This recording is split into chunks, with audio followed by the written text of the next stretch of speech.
The universe operates on principles we understand: physics, chemistry, the fundamental laws of cause and effect. Warp fields bend space-time according to predictable equations. Transporters convert matter to energy and back again, following conservation laws that have held true for billions of years.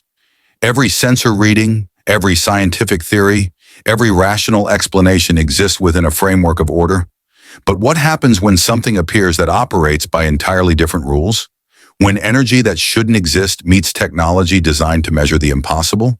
When a being from a universe governed by willpower and spiritual force collides with one built on logic and reason? Deep Space Nine hung in the darkness near the Bajoran wormhole, its familiar shape silhouetted against the stars.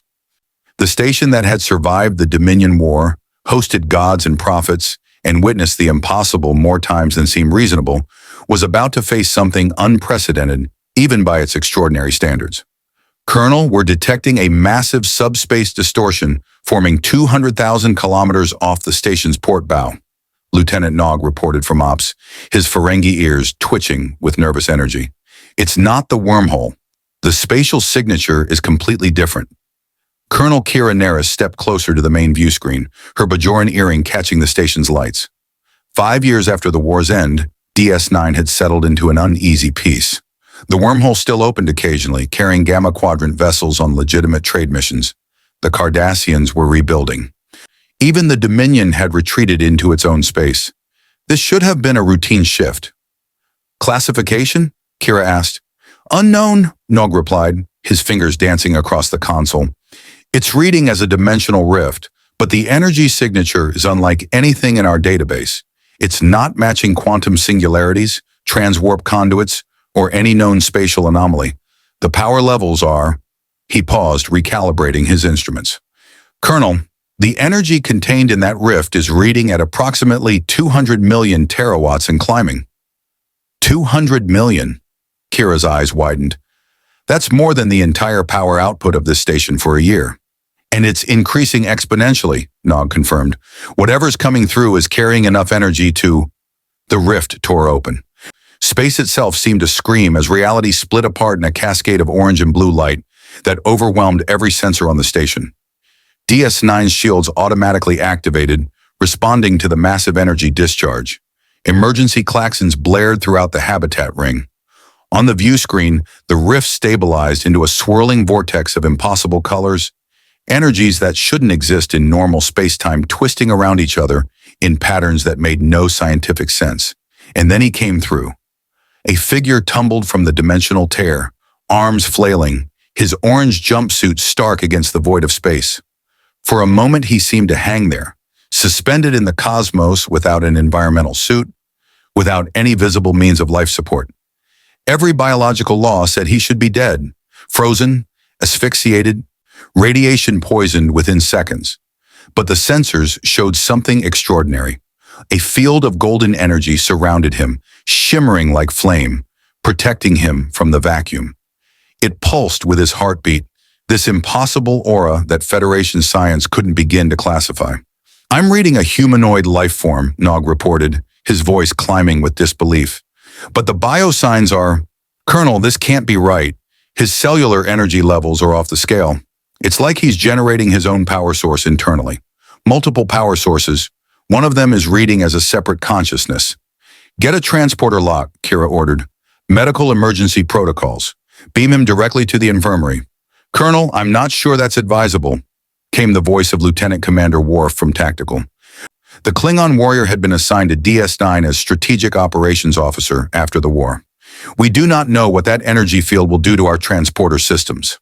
But Kira was already moving. He'll die out there. I don't think he will, Worf rumbled, studying his tactical display. That energy field is self-sustaining. And Colonel, 3 Starfleet vessels are approaching. The Venture, the Cochrane, and the Defiant. The Defiant's supposed to be on patrol near the Badlands, Kira said. Starfleet Command must have detected the rift and diverted them, Worf observed. They are hailing us. They are also targeting the humanoid. On the view screen, the figure was moving now, trying to orient himself in zero gravity. His blonde hair floated around his head, and even at this distance, the station's enhanced sensors could make out details. Whisker-like marks on his cheeks, blue eyes wide with confusion and growing panic, hands reaching out as if trying to find something solid to grab onto. He was young, late teens or early 20s at most, and completely, utterly lost. "All vessels, this is Deep Space Nine," Kira transmitted on an open channel. "We have the situation under control. Stand down your weapons." The response came from Captain Akira Sulu of the Venture. "Negative DS9. Starfleet Command has classified this as a threat level Omega scenario. We have orders to contain the anomaly by any means necessary." "That's not an anomaly," Kira shot back. "That's a person. A person generating enough power to destabilize an entire sector," Sulu replied.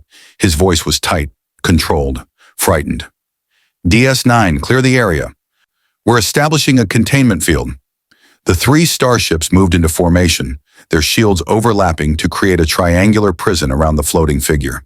Tractor beams lanced out, pale blue against the darkness, converging on the young man in orange. But the moment they touched his golden aura, something went wrong. The energy field flared brilliant white, expanding outward in a sphere that consumed the tractor beams and kept growing. Alarm klaxons screamed aboard all three vessels. On DS9's sensors, the readings spiked into ranges that shouldn't be possible. The figure's power output had just increased by a factor of 10. "He's not attacking," Nog said urgently. "The energy spike is defensive. He's scared." And he was. Through the station's visual scanners, they could see his face clearly now. Terrified, confused, young. His mouth was moving, shouting something that couldn't be heard in the vacuum of space. His hands were raised not in aggression, but in a gesture that was universal across 1,000 cultures. "Wait. Stop. Please." "All ships, stand down," Kira commanded. "You're making it worse." But the Venture was already firing. A single phaser beam, set to heavy stun, crossed the distance in a fraction of a second. It struck the golden energy field and the universe held its breath. Then the energy exploded outward in a shockwave of pure force that struck all three starships simultaneously. The Venture's shields collapsed instantly, its hull buckling under pressure that shouldn't exist in normal space.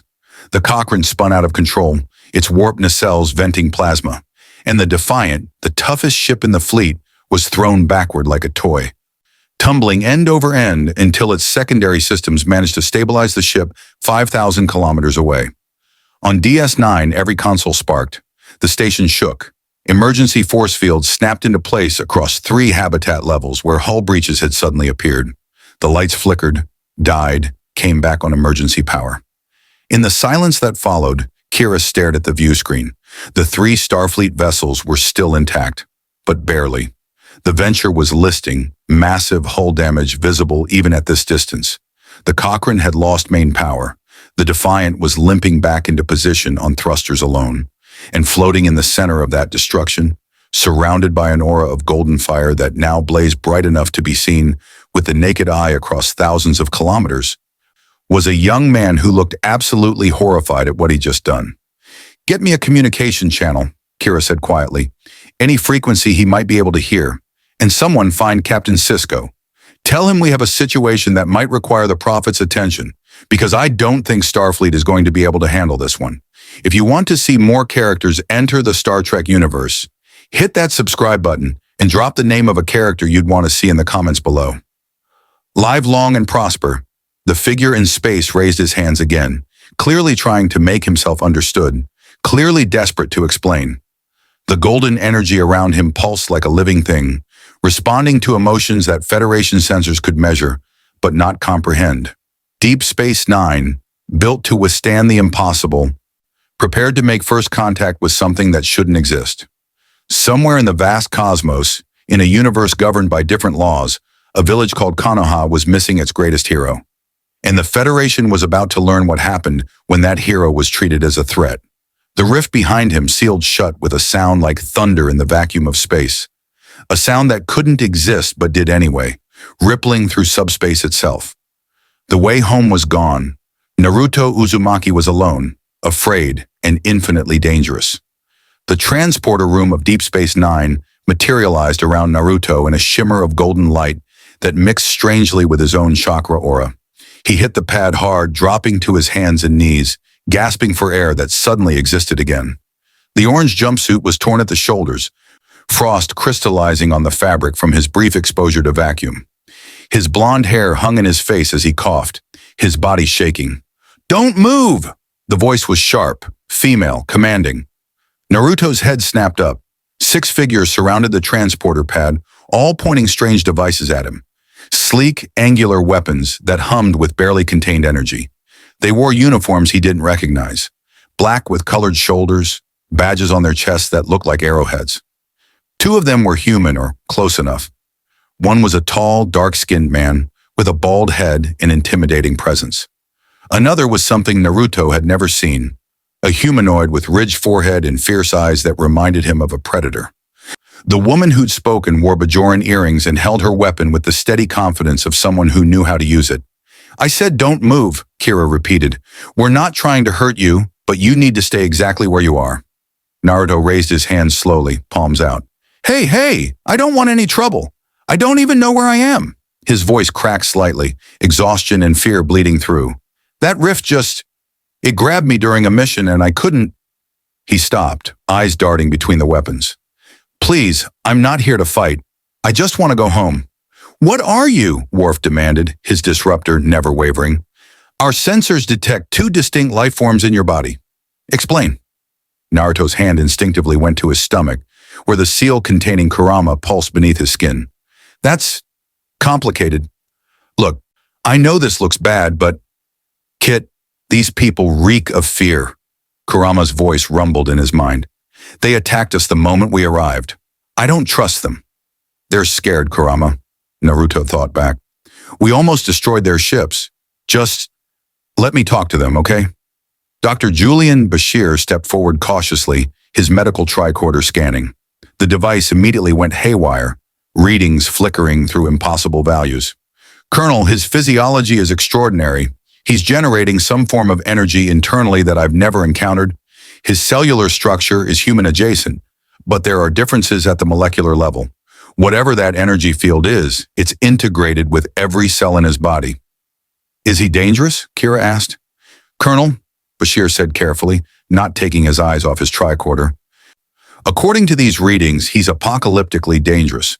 The energy he's generating right now at rest exceeds the entire power output of our reactor core. If he's truly hostile..." He didn't finish the sentence. Naruto's eyes widened. "I'm not hostile. I swear on my ninja way, I didn't mean to hurt anyone. Those beams you shot at me, I was just defending myself. Where I come from, when someone attacks you in space..." He stopped, realizing how insane that sounded. "Wait, you guys can understand me? How are we speaking the same language?" "Universal translator," Kira said shortly.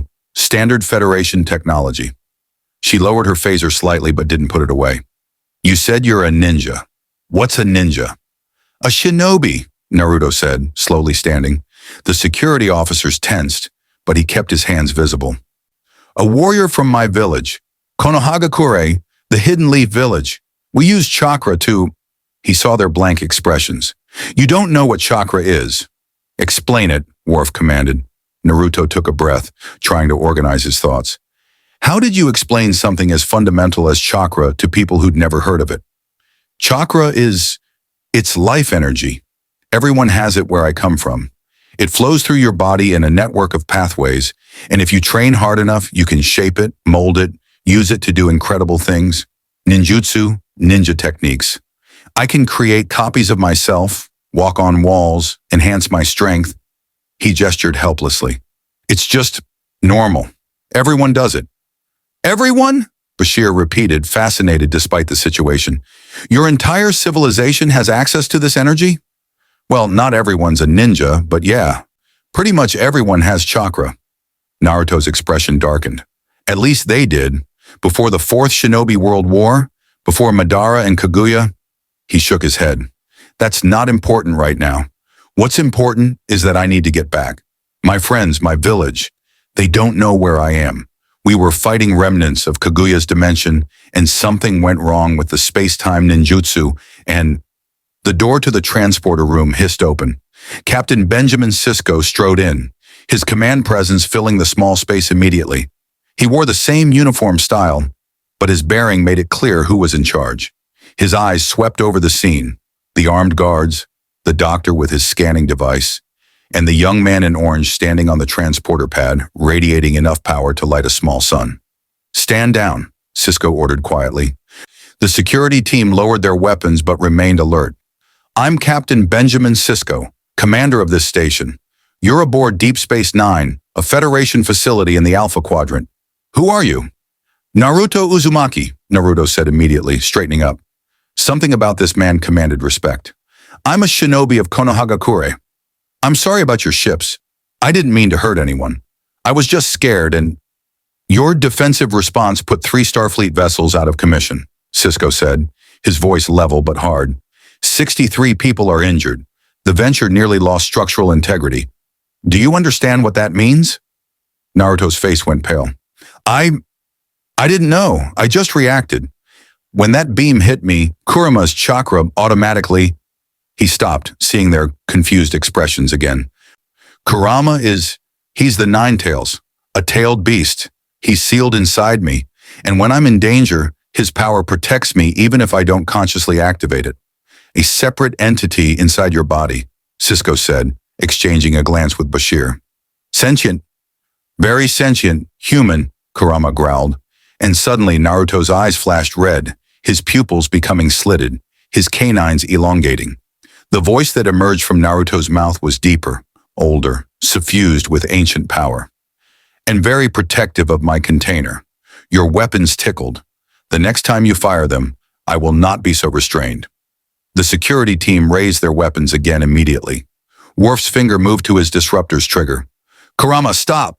Naruto's voice returned to normal, his eyes shifting back to blue. He pressed his hand against his stomach. "I'm sorry. He's been with me for a long time. We've been through a lot together. He doesn't trust easily." "Neither do I," Cisco said coldly, "especially when an unknown entity appears in my sector with enough power to level a planet in a second consciousness that threatens my people." He stepped closer to the transporter pad, studying Naruto carefully. "Here's what's going to happen. You're going to submit to a full medical examination. You're going to answer every question we have about your abilities, your origin, and your intentions. And you're going to remain confined to quarters under guard until Starfleet Command decides what to do with you." "Confined?" Naruto's expression shifted from apologetic to defiant. "I'm not a prisoner. I didn't ask to come here." "You're not a prisoner," Cisco agreed. "You're a potential threat to every living being in this sector until we understand what you are and what you're capable of. This is not negotiable, Mr. Uzumaki." Naruto's hands clenched into fists. The golden aura flickered around him again, responding to his frustration. The lights in the transporter room dimmed slightly as his power spiked. "Kid, this is a mistake," Kurama warned. "These people see you as a weapon, not a person. I've seen this before. In your own world. Remember how Konoha treated us before they knew you?" Naruto forced himself to breathe, to calm down. Kurama was right. He'd spent his childhood being feared and hated because of the Nine-Tails. He knew what it was like to be judged as a monster before anyone knew his name. These people were scared, just like the villagers had been. He could either prove them right by fighting or prove them wrong by cooperating. "Okay," Naruto said quietly, the aura fading. "I'll answer your questions. I'll do your test. But I'm telling you right now, I'm not your enemy. And if there's any way to get me home, I need to find it. My world needs me." Cisco nodded slowly. "Then we'll start there. Chief O'Brien, maintain a level 3 containment field around our guest. Dr. Bashir, begin your examination. Colonel, I want a full security detail on rotation. No one enters or leaves without my authorization." As the security team moved to escort Naruto out of the transporter room, he looked back at Cisco. "Captain, those people I heard on your ships, are they going to be okay?" For the first time, Cisco's expression softened slightly. "Dr. Bashir is the best medical officer in Starfleet. They'll recover." "Good," Naruto said, then quieter. "I really am sorry." As he was led into the corridor, surrounded by armed guards and force fields he could probably shatter with a thought, Naruto Uzumaki tried to ignore the growing pit in his stomach. He'd been in bad situations before, captured by Akatsuki, trapped in the Fourth War's desperate moments, lost in Kaguya's dimensions. But those times he'd had his friends, Sasuke, Sakura, Kakashi-sensei. Even Kurama, as hostile as the fox had once been, was now his partner. Here he was alone in a universe that feared him, and every instinct honed by a lifetime of fighting told him that fear was the most dangerous enemy of all. Behind them, unnoticed by everyone, a flash of white light appeared and vanished in the transporter room, a signature that Federation sensors would classify as a Q event if anyone had been watching carefully enough. The game had begun. The holding quarters were nicer than Naruto expected. Not a cell exactly, but close enough. A single room with a bed, a desk, a replicator he didn't know how to use, and a viewport showing the vast darkness of space. The containment field hummed at the doorway, invisible but tangible, a barrier of pure energy that prickled against his senses like static electricity. 2 guards stood outside at all times, their weapons always ready. For 3 days, Naruto cooperated. Dr. Bashir ran test after test, scanning him with devices that hummed and beeped, drawing blood samples that regenerated almost immediately thanks to his healing factor. The doctor's fascination was obvious. He muttered about revolutionary biology and energy matrices that shouldn't exist, while Naruto sat patiently and answered questions about chakra networks, nature transformations, and the physiological changes that came with being a Jinchuriki. "Your healing rate is extraordinary," Bashir said on the second day, watching a cut on Naruto's arm seal itself within seconds. "Even with Kurama's influence, your baseline human cells are performing feats that should be impossible. The energy you call chakra is integrated at the genetic level. It's as fundamental to your biology as DNA. Does that help you figure out how to get me home?" Naruto asked. Bashir's expression fell. "I'm afraid dimensional physics isn't my specialty, but Commander Dax is analyzing the data from the rift. If there's a way to recreate it safely..." "If," Naruto repeated hollowly. The interviews were worse. Commander Worf questioned him about military capabilities, asking detailed questions about shinobi forces, jutsu classifications, and combat doctrine that made Naruto uncomfortable. He wasn't supposed to reveal village secrets to outsiders, but these people weren't even from his world. Did the rules still apply? "Tell them nothing that could be used as a weapon," Kurama advised. "You don't know their intentions." So Naruto talked around the sensitive topics, explaining chakra theory and basic techniques, while avoiding specifics about Konoha's defenses or the locations of the other hidden villages. Worf's eyes narrowed at each evasion, but he didn't press. Not yet. Captain Sisko visited on the 3rd day, alone except for the guards outside. And he carried 2 cups from the replimat and offered one to Naruto. "Raktajino, Klingon coffee. Thought you might need it." Naruto accepted cautiously, sniffing the dark liquid. It smelled bitter and strong. He took a sip and immediately regretted it. The taste was like fire and earth mixed together. "Thanks, I think." Sisko smiled faintly and sat at the desk. "You've been cooperative. Dr. Bashir says you've answered every medical question honestly. Commander Worf says you've been evasive about military intelligence, but not deceptive. That goes a long way with me, Mr. Uzumaki." "Naruto's fine," he said, setting the coffee down. "And I meant what I said. I'm not here to cause trouble. I just want to go home." "I believe you," Sisko said, "but belief isn't enough. Starfleet Command has reviewed our reports. They're calling you a dimensional anomaly of unprecedented power and debating whether to classify you as a potential extinction-level threat." Naruto's hands clenched. "I'm not a threat." "You destroyed 3 starships without trying," Sisko said quietly. "You generate more power than some star systems. You contain a second sentient entity with its own massive energy reserves. From their perspective, you're either the most dangerous weapon they've ever encountered or the most dangerous bomb. Either way, they're scared." "So what?" Naruto stood, pacing the small room. "They're just going to keep me locked up forever because they're scared. I have people depending on me. Konoha, the allied shinobi forces, there are still threats in my world that need stopping. Sasuke is out there alone on his atonement journey. Sakura is running the hospital. Kakashi-sensei is dealing with the political aftermath of the war." His voice rose. "I can't just abandon them." "I understand," Sisko said, "more than you know. I've been separated from my son, from my responsibilities, from everything I cared about. I know what it's like to feel powerless." Something in his tone made Naruto stop and look at him. Really look. He saw the lines around Sisko's eyes, the weight he carried, the scars that weren't physical. This man had fought his own wars. "Then help me," Naruto said. "Please, there has to be a way." Commander Dax is working on it, Sisko assured him. But these things take time, and time is something Starfleet isn't giving us. They're sending a science vessel, the Sutherland, with specialists in dimensional mechanics and containment technology. They'll be here in 2 days. Containment technology? Naruto's eyes narrowed. What does that mean? Sisko met his gaze steadily. It means they want to make sure that if you become hostile, they can stop you. It means they're preparing for the worst-case scenario. I'm not going to become hostile unless someone makes me. Naruto's chakra flared involuntarily, golden light rippling across his skin. The containment field crackled, straining. The lights flickered. Sisko stood slowly, not reaching for a weapon, not backing away. Then don't give them a reason to make you. I know you're frustrated. I know you're scared. But if you lose control, if you lash out, you'll confirm every fear they have about you, and then I won't be able to protect you. The chakra faded. Naruto slumped back onto the bed, head in his hands. This is just like Konoha, he said bitterly. When I was a kid, everyone looked at me and saw the Nine Tails. They saw a monster, not me. It took years of proving myself, of saving people, of nearly dying, before they finally accepted me. And now I'm here, and it's starting all over again. Sisko sat beside him, and when he spoke, his voice carried a weight of shared experience. I was raised by a single father who taught me that you judge a man by his actions, not his abilities.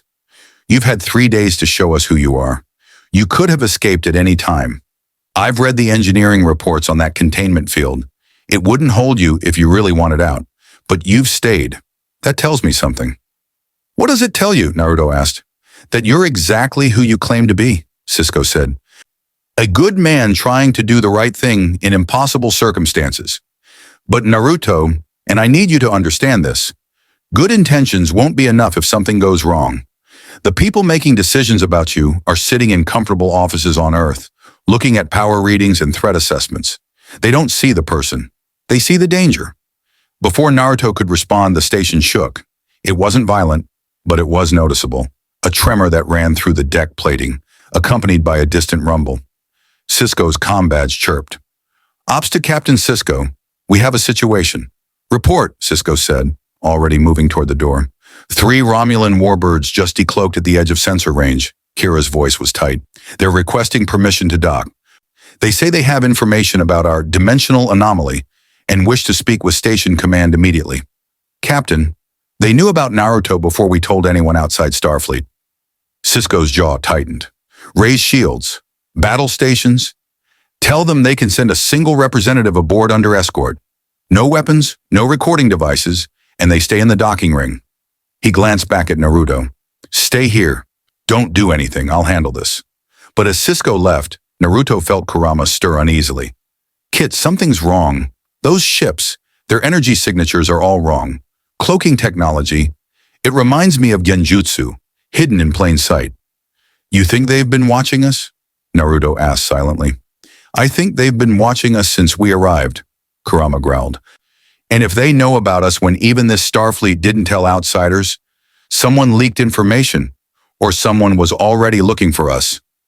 Naruto moved to the viewport, staring out at the stars. Somewhere out there, 3 Romulan ships waited with unknown intentions, and he was trapped in a room, powerless to affect whatever was about to happen. The feeling of helplessness was suffocating. In the wardroom, Sisko stood across from Senator Vreenak, or rather a Romulan woman who introduced herself as Sub-Commander Teren of the Tal Shiar. She was elegant and cold, with the characteristic pointed ears and severe features of her species.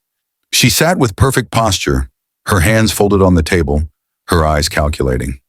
Thank you for receiving me, Captain Sisko, Teren said smoothly. The Romulan Star Empire wishes to offer its assistance in containing your guest. How do you know about Naruto Uzumaki? Worf demanded from his position at Sisko's right. That information was classified. Teren smiled thinly. The Tal Shiar has extensive intelligence networks, Commander. When an anomaly appears that generates enough power to register on subspace sensors halfway across the quadrant, we notice. When that anomaly destroys 3 Starfleet vessels with a casual defensive gesture, we investigate. She leaned forward slightly. And when we discover that you are holding something that could tip the balance of power in the Alpha Quadrant, We take action. Naruto isn't a weapon, Cisco said flatly. He's a person. A person with the power to obliterate worlds, Teren countered. Surely you see the strategic implications. Captain, the Federation's enemies would pay dearly for such an asset. The Dominion, if they still had forces in this quadrant. The Borg, certainly. Even within the Federation itself, there are those who would see the value in weaponizing such power. We don't weaponize people, Cisco said coldly. Don't you? Teren's smile sharpened. Section 31 would disagree, but that's not why I'm here. The Romulan Empire has technologies the Federation lacks. Containment methods, dimensional research, ways to either send Mr. Uzumaki home or ensure he poses no threat to galactic stability. We're offering to share those resources. In exchange for? Kira asked suspiciously. Access, Teren said simply. We want to study him, understand his abilities, perhaps learn how to replicate them. Imagine, Captain, a soldier who could generate his own shields, heal from any wound, create dozens of perfect copies of himself. The strategic applications are limitless. Absolutely not, Cisco said. Teren's expression didn't change. Then the Romulan Star Empire will consider the Federation's possession of such power an act of aggression. We will respond accordingly. The threat hung in the air like poison. You're threatening war, Worf growled. Over one person? We're ensuring balance, Teren corrected. If the Federation keeps Mr. Uzumaki, the Empire will have no choice but to assume hostile intent. If you share him, we can prevent unnecessary conflict. If you send him away, we're willing to help facilitate his departure. She stood smoothly. I'll give you 6 hours to consider our offer, Captain. After that, the Senator has authorized more direct methods of negotiation. As she was escorted out, Kira turned to Cisco. They're not bluffing. 3 warbirds could do serious damage before reinforcements arrive. I know, Cisco said grimly. He tapped his comm badge. Cisco to Ops. Get me a priority channel to Starfleet Command, and someone tell Commander Dax I need that dimensional analysis yesterday. But in the holding quarters, Naruto had heard none of this. He only felt the station's shields activate, heard the alert status change, sensed the tension radiating through the walls. Something was happening, something involving him, and he was still locked in a room, unable to help, unable to act, unable to do anything except wait while others decided his fate. The chakra inside him churned restlessly, responding to his frustration. Kurama's presence pressed against the seal, agitated and angry. Kit, the Nine-Tails rumbled. How long are you going to let them treat you like a prisoner? I'm not a prisoner, Naruto said aloud, but even he didn't believe it anymore.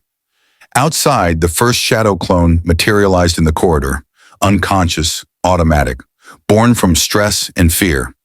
The guards shouted in alarm as it appeared from nowhere, identical to the original. Their disruptors fired, and the clone dispersed in a puff of smoke. But the damage was done. The reports would say Naruto had tried to escape. The fear would grow, and the countdown to catastrophe had just accelerated. The door to Naruto's quarters hissed open with an urgency that made him jump to his feet. Captain Cisco entered, flanked by Worf and 2 security officers with weapons drawn. The captain's expression was thunderous. Did you just try to escape? Cisco demanded. What? No! Naruto's eyes widened. I've been in here the whole time. Then explain why a perfect duplicate of you materialized in the corridor 30 seconds ago, Worf said, his disruptor aimed at center mass. Our guards were forced to neutralize it. Naruto's face went pale. That wasn't intentional. Shadow clones sometimes form when I'm stressed or scared. It's a defense mechanism I developed during the war. I didn't mean to. Defense mechanism, Cisco repeated, his voice dangerously quiet. You created a tactical combat asset without conscious thought. Do you understand how that sounds to people who are already terrified of what you can do? I'm sorry. Naruto's hands clenched into fists. I can't always control it when I'm emotional. You try being locked in a room for 3 days while people debate whether you're a person or a weapon and see how calm you stay. You need to control it, Cisco said flatly, because the situation just became exponentially worse. The Romulans know about you. They want access to study your abilities, and they're threatening military action if we refuse. Starfleet Command is screaming at me to either contain you completely or hand you over to their science division for permanent observation. And now you're creating duplicates in unsecured areas. He stepped closer. I am trying to help you, Naruto, but you're making it very difficult. These people have no intention of helping, Kurama snarled in Naruto's mind. They want to cage you, study you, use you. Just like Orochimaru wanted to use Sasuke. Just like every village wanted to weaponize us Jinchuriki. Kurama, stop! No! The fox's voice was a roar that echoed in Naruto's skull. You've spent 3 days being patient, being cooperative, being the good little prisoner. And what has it gotten you? More guards, more threats, more people looking at you like you're a thing instead of a person. Naruto pressed his hands against his temples, trying to focus. The chakra was building inside him, responding to Kurama's anger and his own fear. I just need more time to... Time is something we don't have, Cisco interrupted. He didn't know about the internal conversation, but he could see the golden energy beginning to shimmer around Naruto's body. Naruto, look at me. I need you to calm down, right now. I am calm, Naruto shouted, and the lights in the room surged bright enough to hurt. The containment field sparked and crackled. I've been calm for 3 days. I've answered every question, submitted to every test, stayed in this room like you asked. What more do you want from me? I want you to trust that I'm on your side, Cisco said, and something in his voice, a raw honesty, cut through Naruto's building panic. But I need you to work with me. The Romulans are planning something. I don't know what, but Teren didn't come here just to negotiate. She came to gather intelligence, which means they're going to make a move. Before Naruto could respond, the station rocked violently. Alarms shrieked throughout DS9. The lights died, replaced by emergency red illumination that painted everything in blood-colored shadows. Cisco's comm badge erupted with Kira's voice. Captain, the Romulans just dropped their cloak and opened fire. They're targeting the docking ring. Captain, they're trying to cut off our access to the runabouts. Battle stations, Cisco turned to Worf. Get to ops, prepare to return fire. Commander, you have tactical. But Worf hesitated, his weapon still trained on Naruto. Captain, the prisoner is the least of our problems right now, Cisco snapped. Go! Worf and the security team ran, leaving Cisco alone with Naruto. The captain pulled a phaser from his belt, and for a terrible moment, Naruto thought he was about to be shot. Instead, Cisco pressed it into his hand. If the Romulans board this station, they're coming for you, Cisco said urgently. I can't leave you defenseless. The phaser is set to stun. Use it only if you have to. Don't leave this room unless I personally come to get you. Understood? Naruto stared at the weapon, then at Cisco. You're trusting me? I'm betting everything on my read of your character, Cisco said. Don't make me regret it. And Naruto, whatever happens, do not let the Romulans take you alive. They'll do things to you that make Starfleet's permanent observation look like a vacation. The captain ran, leaving Naruto alone with a weapon and a choice. The station shook again. Through the viewport, Naruto could see green disruptor fire lancing through space, striking Deep Space Nine's shields in cascading emerald bursts. The 3 Romulan warbirds had spread out, attacking from multiple vectors, their sleek, predatory shapes moving with deadly grace. Now, do you see? Kurama's voice was dark with fury. They're not afraid of you. They're fighting over who gets to own you. You're a prize to be claimed, Kit, a weapon to be controlled. That's not true, Naruto said, but his voice lacked conviction. Isn't it? The Federation wants to contain you. The Romulans want to study you. Everyone wants something from you, and no one, not one person in this entire universe, has asked what you want. Naruto looked down at the phaser in his hand. It felt wrong. Too light, too sleek, too sterile compared to a kunai. But it was a weapon, and weapons meant fighting, and fighting meant people getting hurt. He'd promised himself after the 4th Shinobi World War that he'd find a way to break the cycle of hatred, to create peace without endless violence. But how could you create peace when everyone saw you as a threat? The containment field at his door flickered and died as the station's power systems struggled to maintain shields under the Romulan assault. The path was open. He could leave. He could help defend the station, or he could try to escape, or he could. All units, this is Colonel Kira. Romulan boarding parties have penetrated decks 12 and 15. Security teams engage at will. Medical teams stand by for casualties. Deck 12. That was only 2 levels below him. Naruto moved to the door and looked into the corridor. It was chaos. People running, emergency force fields slamming down to seal sections, the distinctive whine of phaser fire echoing from somewhere distant. A security team sprinted past, not even noticing him. The station's internal sensors were probably offline or overloaded. He could feel it, the violence spreading like poison through DS9's corridors. People dying, fighting, the same cycle he'd seen too many times in his own world. "Kit, we need to leave, now, before this gets worse." "People are getting hurt because of me," Naruto said quietly. "The Romulans are here for me. This is my fault." "Their choices are their own," Kurama countered. "You didn't ask to be brought here. You didn't ask for any of this." "But I'm here anyway," Naruto said. "And if I run, more people die. If I hide, the Romulans keep attacking until they find me." He looked at the phaser in his hand, then back at the viewport where DS9's shields were failing under sustained bombardment. "There's only one way to end this." "What are you planning?" Kurama's voice carried a note of warning. Naruto closed his eyes and reached deep inside himself, touching the vast reservoir of chakra that had been churning restlessly for 3 days. He felt Kurama's presence, massive, ancient, powerful. "We go out there and stop this fight. We show them they can't control us, can't cage us, can't treat us like property." His eyes snapped open, blue giving way to crimson with slitted pupils. "We remind them what happens when you corner a Jinchuriki." "Finally," Kurama purred, "let's show them what real power looks like." The transformation began. Golden chakra erupted from Naruto's body, flowing like liquid flame. It coalesced into a shape around him. Not the full-tailed beast form, but the cloak, the shroud of Kurama's power that had saved him countless times. 9 tails of pure energy manifested behind him, writhing and lashing. The temperature in the room spiked as the chakra burned away the air itself, replacing it with raw power. The viewport cracked from the pressure. The walls groaned. The deck plating beneath Naruto's feet began to glow red-hot. On the bridge, every alarm went off simultaneously. "Energy spike in the holding quarters!" Nog shouted, his voice climbing to a panicked shriek. "It's Naruto. His power output just increased by 3,000%, and it's still climbing." "Get a containment team down there," Kira ordered. "Colonel, we don't have containment teams," Chief O'Brien said from engineering. "We barely have life support. The Romulans are tearing us apart." On the view screen, the Romulan warbirds were closing in, preparing for another volley, and then they stopped.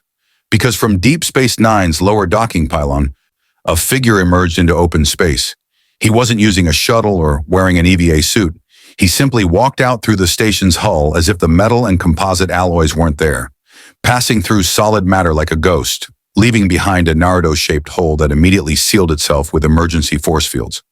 Naruto Uzumaki floated in the void between the station and the attacking ships, wreathed in golden fire that shouldn't exist in vacuum, but burned anyway.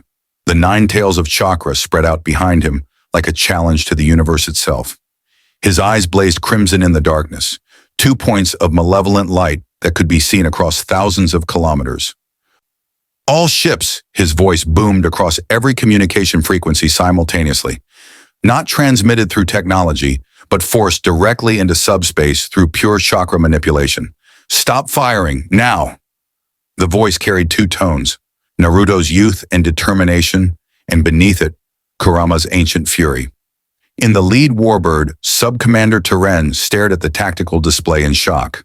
"What is that energy signature? It's not matching any known power source." "Sub-Commander, recommend immediate withdrawal," her tactical officer said, his voice tight. "That entity is generating enough power to destroy all 3 ships." "No," Teren said, her mind racing. This was better than she'd hoped. She'd wanted to provoke a response to see the full extent of the anomaly's power. Now she had her data. "Prepare the dimensional disruptor. If we can't study him intact, we'll tear him apart at the quantum level and analyze the pieces." The warbird's forward weapon ports opened, revealing a device that gleamed with sickly green light. It was Romulan science at its most forbidden, a weapon that didn't just destroy matter, but unraveled the fundamental forces holding it together, reducing anything it touched to base quarks and leptons. "Fire!" Teren commanded. The dimensional disruptor lanced out, a beam of pure annihilation that crossed the distance to Naruto in microseconds. It struck his chakra cloak dead center and stopped. The beam didn't penetrate. It didn't even slow down the chakra's rotation. It simply ended, its energy absorbed into the golden flames and converted into more of whatever impossible physics made Naruto's power work. In the silence that followed, Naruto raised his hand. A sphere of blue chakra began to form in his palm, spinning, condensing, growing brighter and brighter until it looked like a captured star. Rasengan, he whispered, and hurled it at the lead warbird. The Rasengan crossed the void in seconds, a sphere of condensed chakra that violated every law of physics the Romulans understood. Their shields, designed to deflect particle weapons, absorb energy beams, and withstand antimatter explosions, encountered something they had no framework to process. The rotating sphere didn't impact the shields so much as ignore them, passing through the barrier as if it were tissue paper. It struck the warbird's port nacelle. The explosion was soundless in vacuum but visible across the entire sector, a bloom of blue-white light that consumed the wing structure and tore into the main hull. Atmosphere vented in crystalline plumes. Internal explosions rippled through 3 decks as the ship's singularity containment wavered. The warbird listed violently, its systems cascading into failure. "That was a warning," Naruto's dual-tone voice echoed across every channel.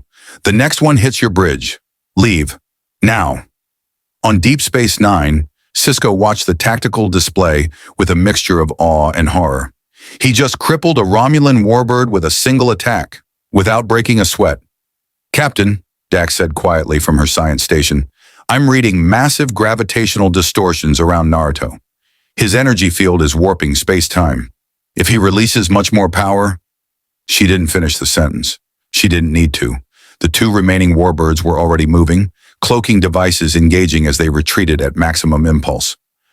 The damaged vessel struggled to follow, its systems barely functional, leaving a trail of debris and leaking plasma behind it. Within 30 seconds, they'd crossed the sensor threshold and vanished into the darkness beyond DS9's range.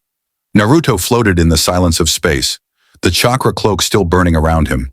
He could feel Kurama's satisfaction, the fox's ancient pride at having driven off attackers.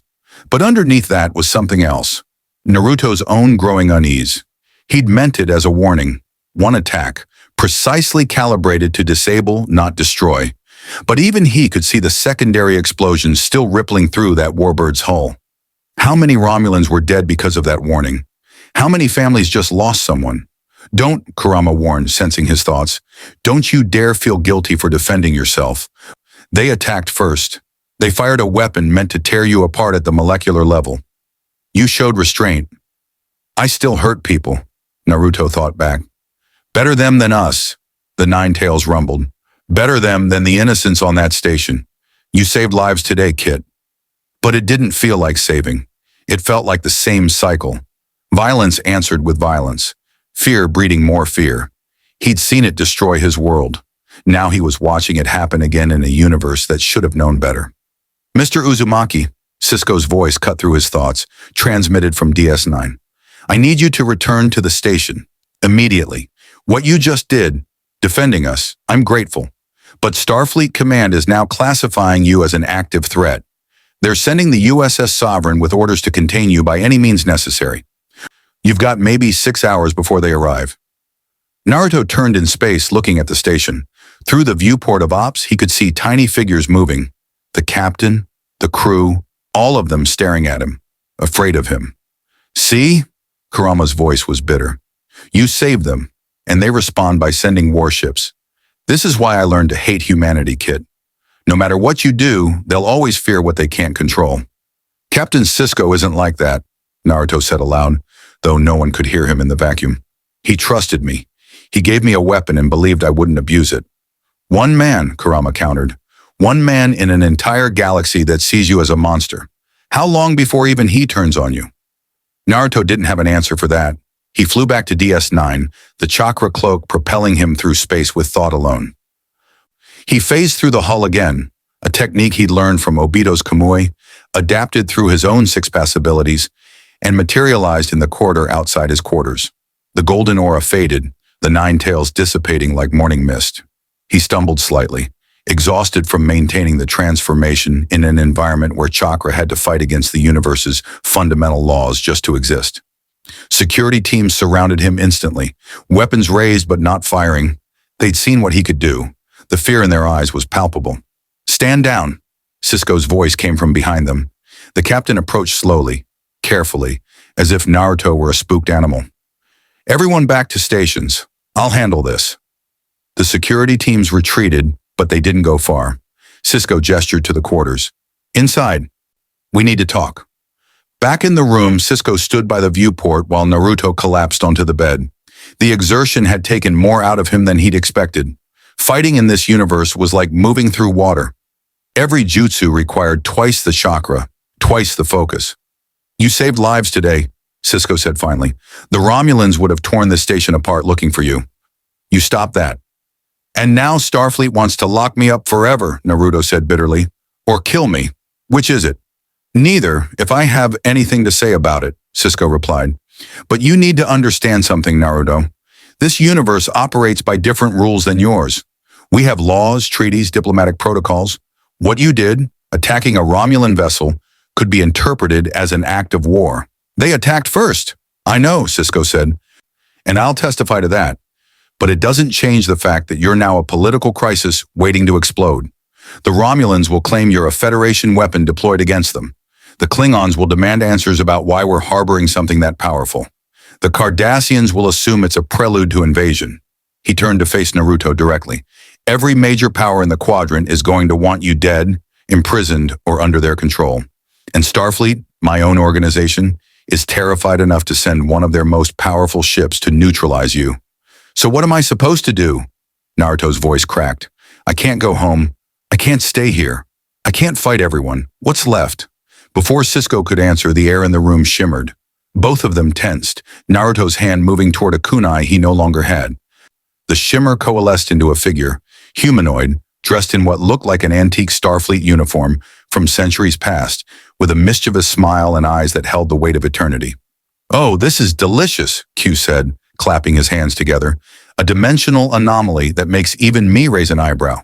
I simply had to see it for myself." Sisko's jaw tightened. "Q, what do you want?" "What do I always want, Benjamin? Entertainment." Q strolled around the room as if he owned it, examining Naruto with unconcealed fascination. "And you, my dear boy, are the most entertaining thing to happen in this galaxy in millennia. Do you have any idea how bored the continuum has been? The same civilizations, the same conflicts, the same tedious evolution of organic life. But you," he leaned close, studying Naruto's face. "You're not from this reality at all, are you? You're a genuine, honest-to-Q impossibility." "Who are you?" Naruto demanded, his exhaustion forgotten in the face of the strange being's presence. There was something about him, a power that made even Kurama pause in recognition. "Kid, be careful.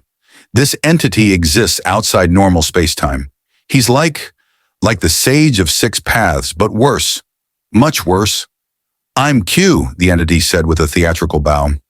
"Omnipotent, omniscient, and perpetually disappointed in the universe's lack of imagination? Until today. Today, the universe surprised me. You surprised me, and I so rarely get to be surprised anymore." Sisko stepped between them. "Q, if this is another one of your tests..." "A test? No, Benjamin. This is an observation. A study." Q circled Naruto again, his eyes gleaming.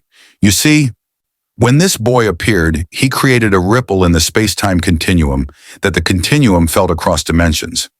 We thought it was a natural phenomenon, but it's not, is it?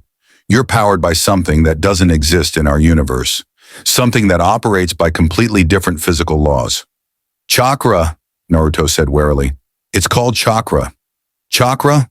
Q repeated, tasting the word. "How wonderfully primitive, and yet you use it to manipulate reality itself.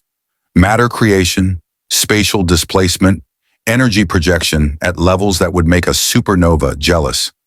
Tell me, boy, in your universe, is everyone like you?" "No," Naruto said. "I'm a Jinchuriki. I have the nine tails sealed inside me. Most people can't do what I can do." Q's smile widened. "A sealed entity, a prison made of flesh. How positively barbaric." "I love it." He snapped his fingers, and suddenly they weren't in the quarters anymore. They stood on an endless white plain that stretched to infinity in all directions. Sisko was gone. The station was gone. Only Naruto and Q remained, facing each other in a void of absolute nothingness. Kit, we're not in normal space anymore, Kurama warned. This being just moved us outside reality. I can't sense anything. No chakra network, no natural energy, nothing. What did you do? Naruto demanded, his chakra flaring instinctively. Where's Captain Sisko? Where's DS9? Relax, Q said, waving his hand dismissively. They're fine. This is just a pocket dimension, a little space outside space where we can talk privately. I brought you here because I have a proposition. I don't want anything from you. Oh, but you do, Q said, his voice taking on a serious tone for the first time. You want to go home. You want to see your friends, your village, your precious people, and I can help you do that. In fact, I'm the only being in this entire universe who can send you back.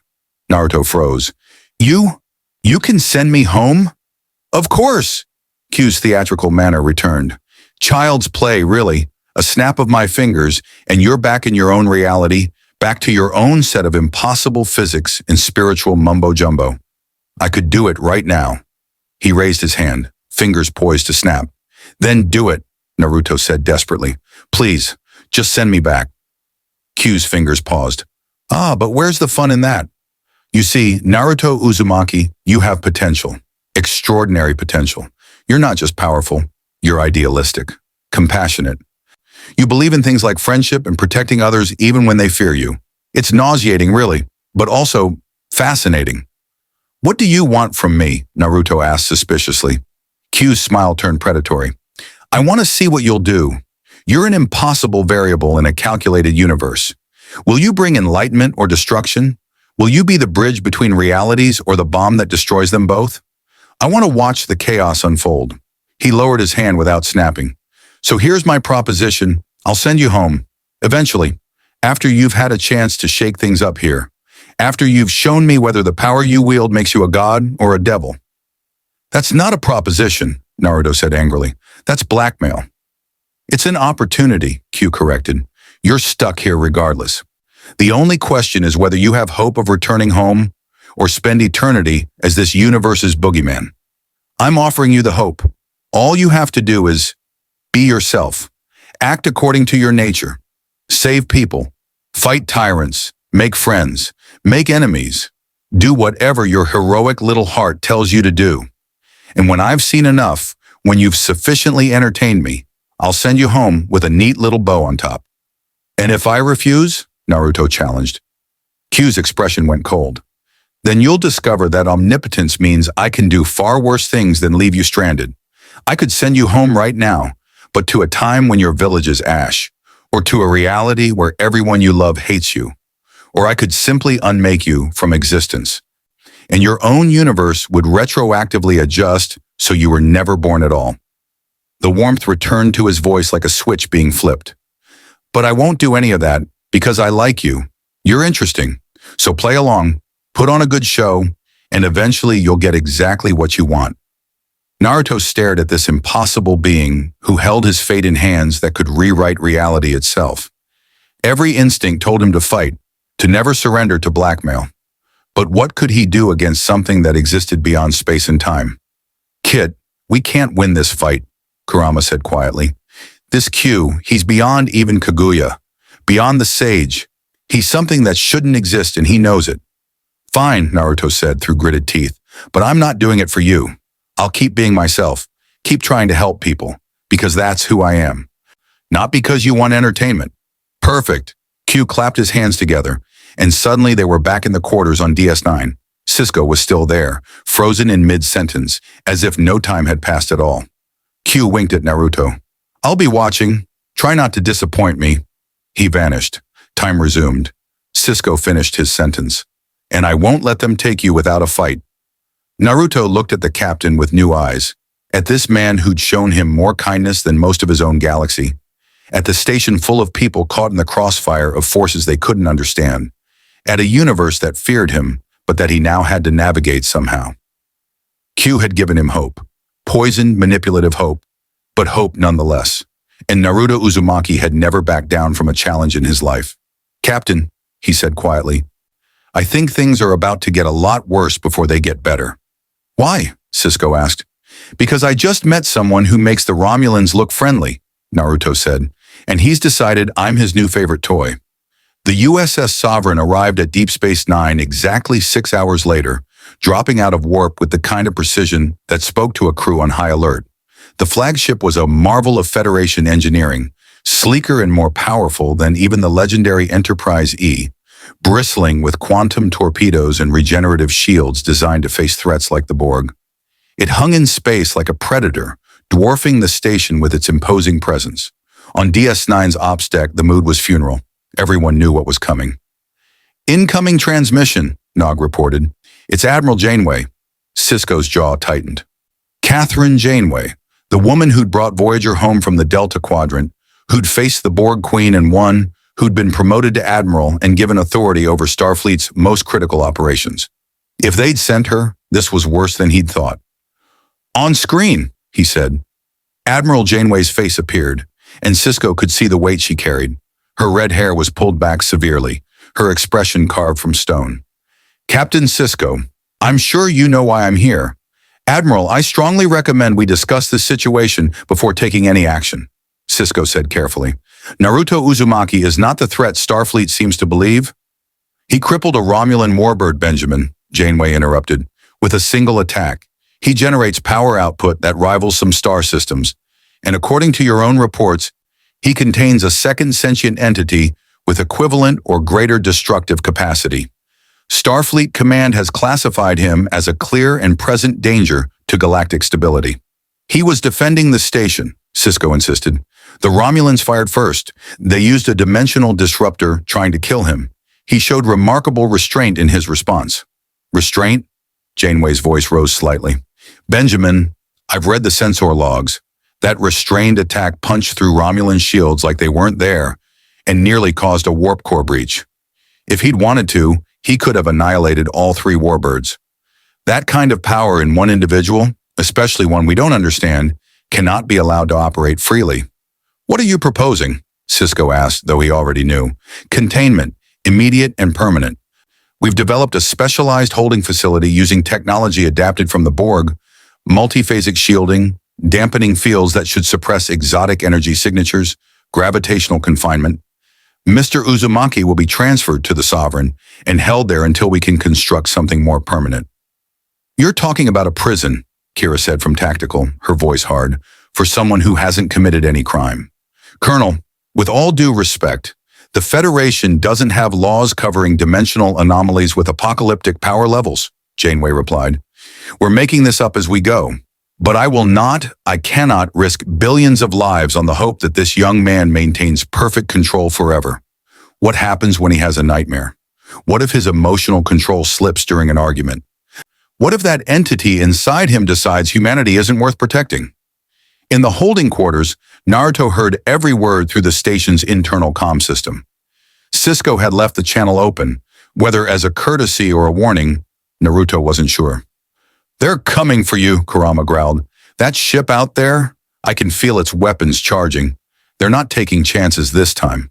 What am I supposed to do? Naruto asked aloud, pacing the small room. If I fight, I prove them right. If I surrender, I spend the rest of my life in a cage. You're not supposed to do anything, kid. You're supposed to survive. That's the only law that matters when everyone wants you dead or controlled. I don't want to hurt anyone, Naruto said desperately. These people, Captain Sisko, Dr. Bashir, even Worf, they're not evil. They're scared. I've been on the other side of that fear. I know what it's like to look at something you don't understand and assume the worst. Then what? You just let them take you? Let them lock you away and study you like one of Orochimaru's experiments?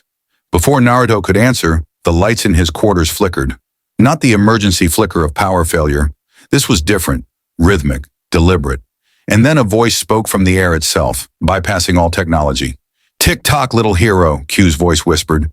The universe is watching. What will you do? Not helping, Naruto shouted at the empty air. On the Sovereign's bridge, Admiral Janeway studied the tactical display. Status of the containment team? Ready to transport on your order, Admiral, her tactical officer reported. Security teams Alpha through Delta are armed with TR-116 projectile rifles.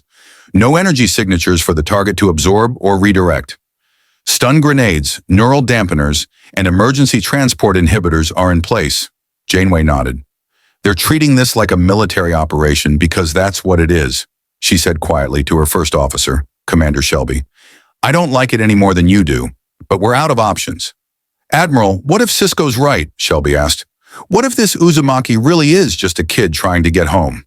We could be making an enemy where we'd have an ally. And if he's not, Janeway countered, if that power goes wrong, even accidentally, we could lose entire worlds. I won't take that risk. Not after what I've seen the Borg do, not after species 8472, or the Voth, or every other godlike entity that's threatened this quadrant.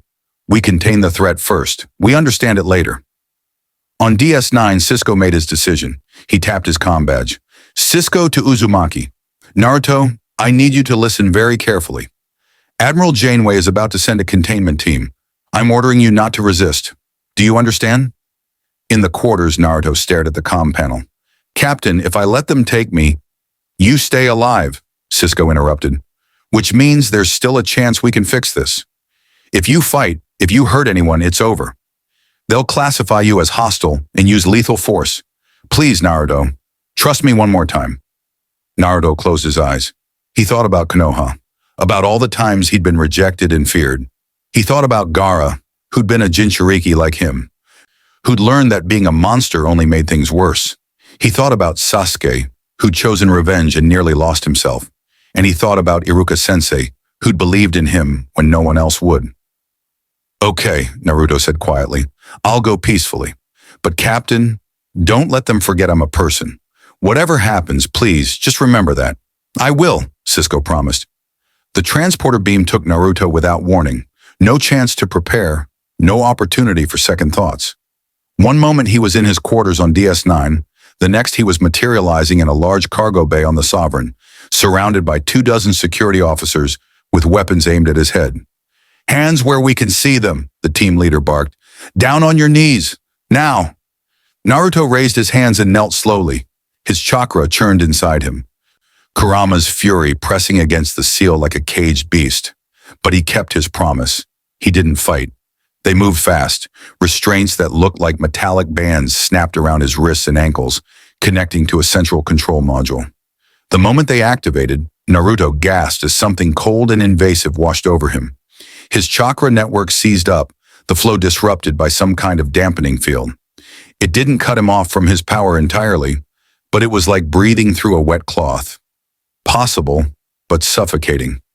Kit, we need to break these now, Kurama snarled, before they get us somewhere we can't escape from. I gave my word, Naruto thought back. Your word to people who see you as a thing. My word, Naruto insisted. They hauled him to his feet and marched him through the ship's corridors. Crew members stopped and stared as he passed. This dimensional anomaly that had terrified an entire sector, now bound and contained like a common criminal. Naruto kept his head up, refusing to show the fear and shame burning in his chest. The holding cell was worse than anything on DS9. It was a perfect cube 10 meters on each side, the walls humming with multiphasic energy that made his skin crawl. Force fields crisscrossed the interior in a three-dimensional grid, creating a cage within a cage within a cage. Sensor clusters studded every surface, monitoring his every movement, every breath, every heartbeat. They sealed him inside and left without a word. Naruto stood in the center of the cube, chains weighing him down, force fields pressing against him from all sides. He'd been in bad situations before, captured by pain, trapped in Obito's dimension, sealed in his own mind by the Nine Tails. But at least then he'd had hope. He'd had friends coming to rescue him. He'd had a purpose. Here, he had nothing. This is wrong, Kurama said, and for the first time the fox's voice carried something other than anger. It carried hurt. After everything we've survived, after becoming partners, after saving our world, this is how it ends? Caged like an animal in a universe that hates us? It's not over, Naruto said, but his voice lacked conviction. Hours passed. The cell never changed. No windows, no interaction. Nothing but the hum of the force fields and the weight of isolation. Naruto tried to meditate, to center himself like Jiraiya had taught him, but the dampening field made even that difficult. His thoughts spiraled. What if Q never came back? What if this was the entertainment, watching him rot in a cell? What if Starfleet decided he was too dangerous to keep alive? What if... The ship shuddered. Alarms blared throughout the Sovereign. All hands, battle stations! Janeway's voice echoed over the intercom. Borg cube detected on approach vector. This is not a drill. All hands, battle stations. Naruto's head snapped up. Borg. He'd heard that word during his time on DS9. A civilization of cyborgs that assimilated entire species, turning them into mindless drones. One of the Federation's greatest nightmares. And they were here. Through the cell's sensor feeds, Naruto could hear the tactical reports. Cube is on intercept course. They're ignoring our hails. Admiral, they're locking weapons. The ship rocked violently as Borg cutting beams sliced into the Sovereign's shields. The lights flickered. The force fields wavered for just a moment before backup systems kicked in. They're here for you, Kurama realized. The Borg. They detected your unique energy signature and came to assimilate you. Admiral Janeway, we're receiving a transmission from the Borg, someone reported. They're saying the unique biological distinctiveness will be added to the collective. Resistance is futile. In her command chair, Janeway's face went pale. She'd fought the Borg before, barely survived encounters with them multiple times. And now they wanted Naruto, wanted his power added to theirs. If the Borg successfully assimilated a being who could generate that much power, who could create hundreds of copies of himself, who had access to abilities beyond conventional physics. Evasive maneuvers, she ordered. Quantum torpedoes. Full spread. Target their shield matrix. And get me a channel to Deep Space Nine. We need reinforcements now. But even as the Sovereign's weapons hammered the Borg cube, Janeway knew the truth. One ship couldn't stop the Borg. One ship couldn't protect a prize this valuable. The collective would throw everything they had at acquiring Naruto Uzumaki, and in his cell, Naruto felt the dampening field weaken slightly as the ship's power system struggled under the Borg assault. His chakra surged just a little, just enough to breathe properly again. Kit, Kurama said urgently, this is our chance. The ship is distracted. The fields are weakening. We can break free, fight our way out, escape before the Borg tear this vessel apart. If I escape now, I prove them right, Naruto said.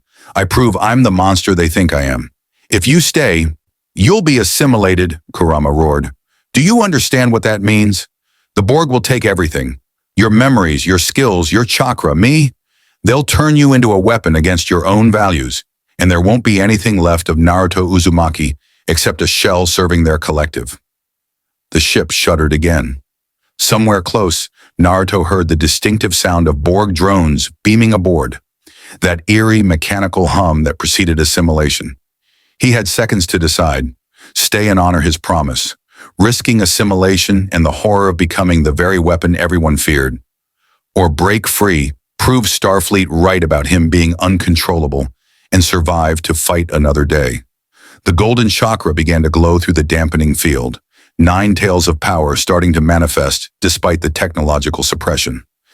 The restraints on his wrist groaned under the pressure. Choose, Kit, live or die, hero or prisoner. What's it going to be? And in the depths of space, unseen by any sensor, Q watched with a smile. The show was getting interesting. The decision crystallized in an instant.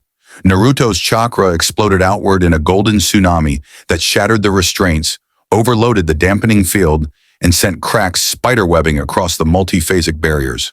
The force fields collapsed in a cascade of failing energy, sparks raining down like fireflies. The cell door, 3 feet of reinforced tritanium, simply ceased to exist as his power tore through it at the molecular level. He stepped into the corridor, and chaos greeted him. Red alert klaxons screamed. Emergency lighting painted everything in blood-red shadows.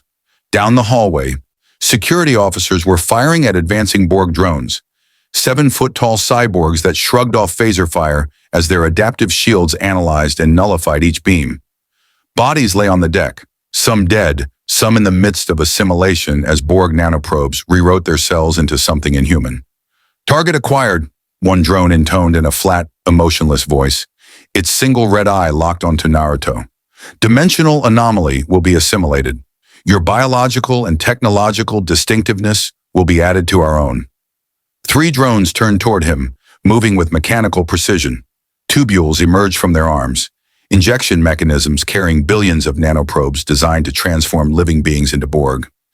Finally, Kurama snarled, something we can hit without feeling guilty. Naruto's hands moved through familiar seals almost on instinct. Shadow clone jutsu. The corridor filled with orange-clad warriors, 50 perfect copies materializing from puffs of smoke that violated every law of mass energy conservation the sovereign sensors were designed to understand. The clones charged forward as one, their battle cry echoing off the metal walls. The Borg tried to adapt.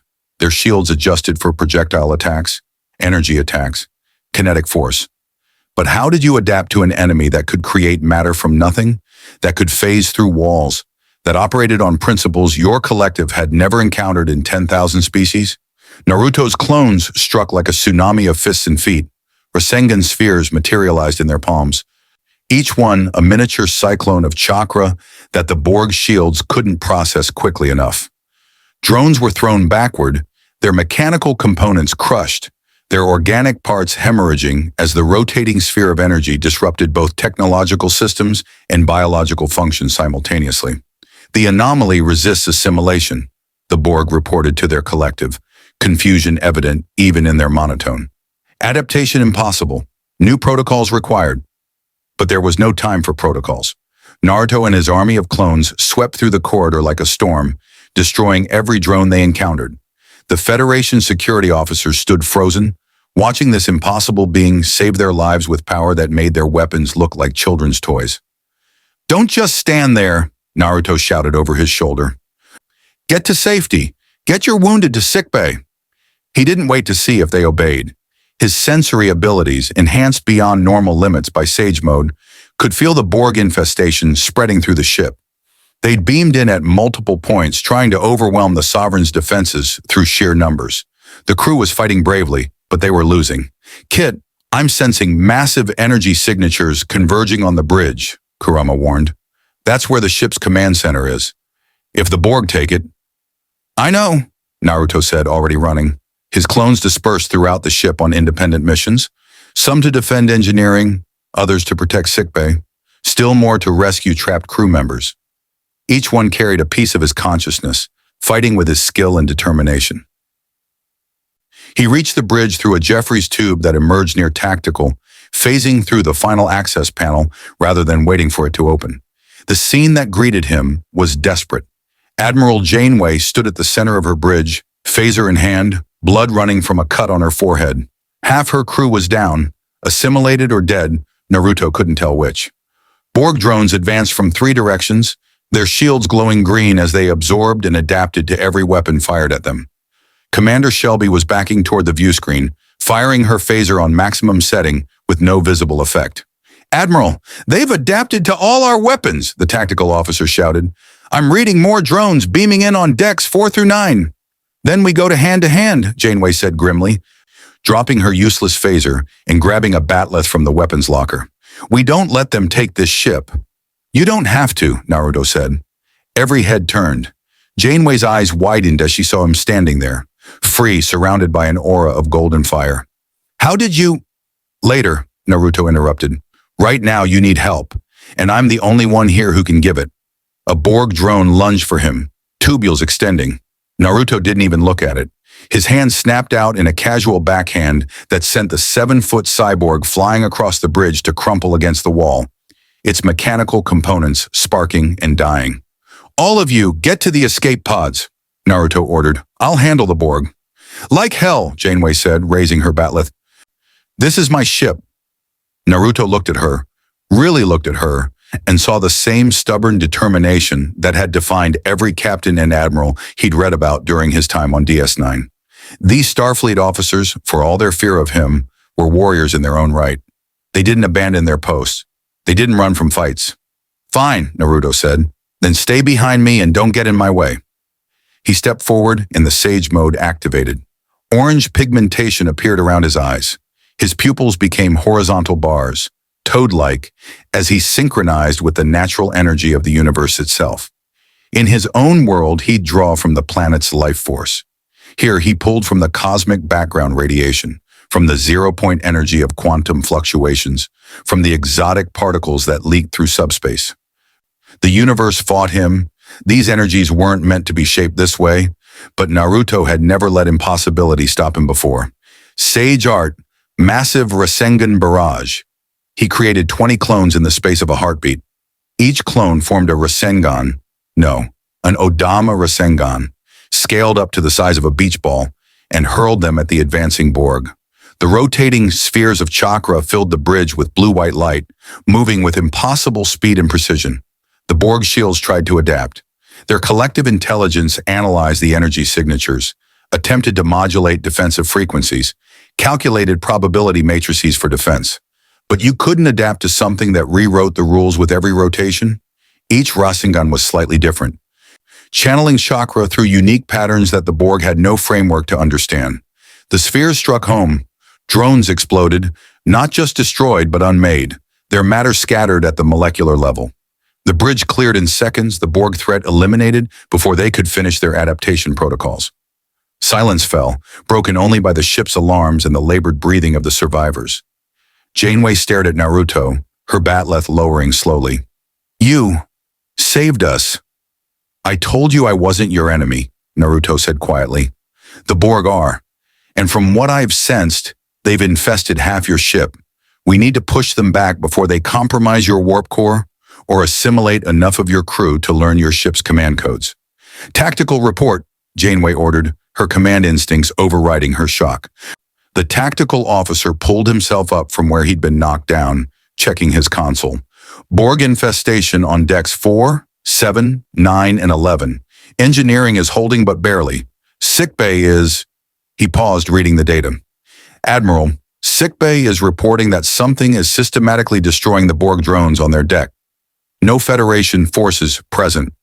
They're describing it as multiple identical humanoids in orange." "My clones," Naruto explained. "I sent them throughout the ship when I broke out. They're buying you time, but I need to coordinate. Can you give me access to your internal sensors? I need to know where every Borg drone is." Janeway hesitated for only a second. Then she nodded to her tactical officer.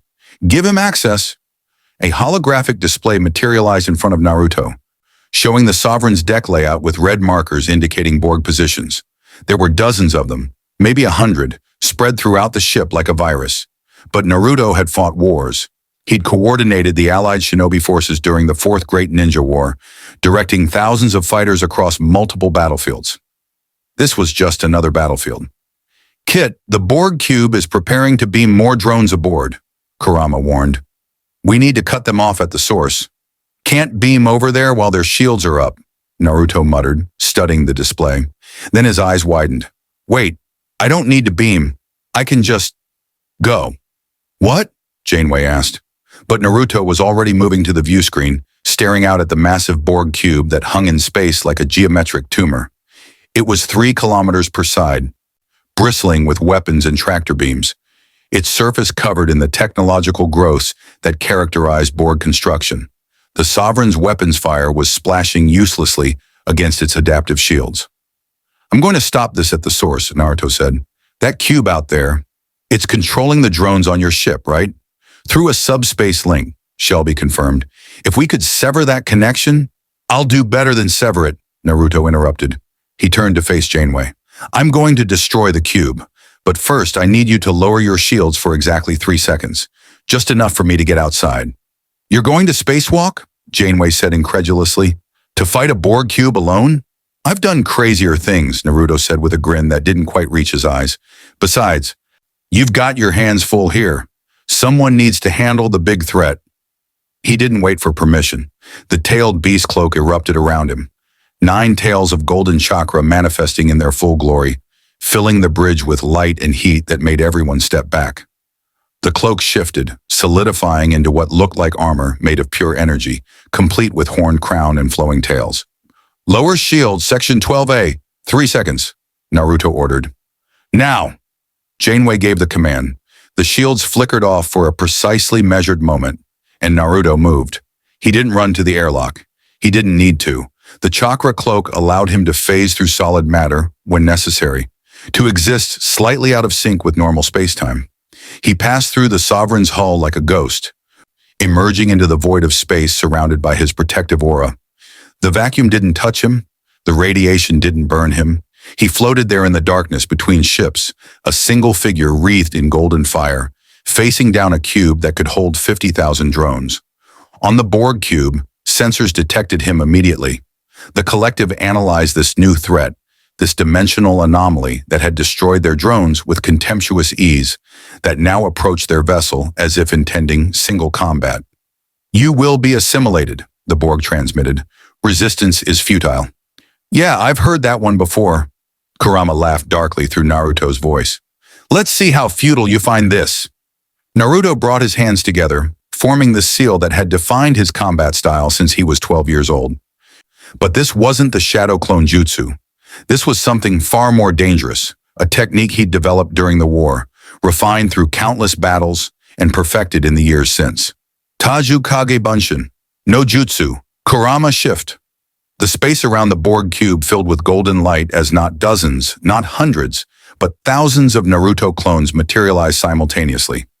Each one wore the tailed beast cloak. Each one carried a portion of Kurama's power. Each one was a weapon capable of destroying starships, and they all attacked at once. The Borg cube's shields, designed to withstand antimatter torpedoes and concentrated phaser fire, encountered an assault they had no framework to process. 3,000 Rasengans struck from 3,000 directions simultaneously, each one spinning at frequencies that changed microsecond by microsecond, each one channeling energy that operated on principles the Borg database had no reference for. The shields collapsed. The outer hull buckled. Internal explosions rippled through the cube as chakra-infused attacks tore through bulkheads, disrupted power conduits, and shredded the organic and mechanical components that made up the collective's drones. On the Sovereign's bridge, the crew watched in stunned silence as one person, one impossible dimensional anomaly of a person, systematically destroyed a Borg cube. The tactical display showed power readings that kept climbing, kept defying every maximum threshold the sensors were designed to measure. He's winning, Shelby whispered. "He's not just winning," Janeway said, her voice carrying a note of awe and terror. "He's annihilating them. In 60 seconds, he's done more damage than our entire fleet managed in the Battle of Wolf 359. The Borg cube tried to adapt.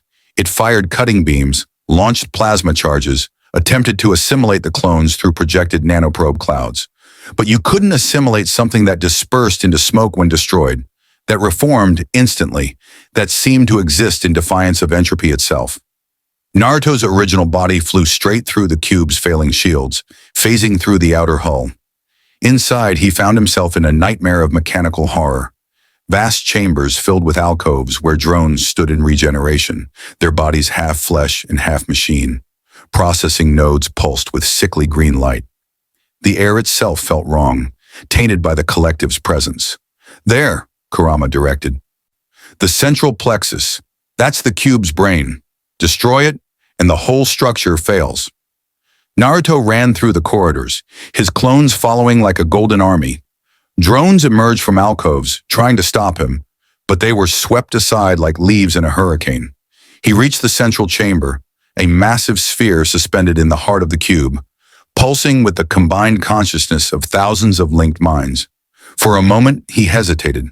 These had been people once, victims of the Borg, forced into slavery, their identities erased. Was he really going to destroy them all? "Kit, you can't save them," Kurama said gently. "Not like this. Not now. The kindest thing you can do is end their suffering."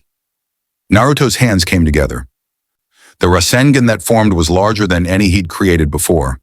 A perfect sphere of chakra 3 meters across, spinning with enough force to warp the space around it. Blue-white light filled the chamber, bright enough to blind the optical sensors of every drone present. "I'm sorry," Naruto whispered.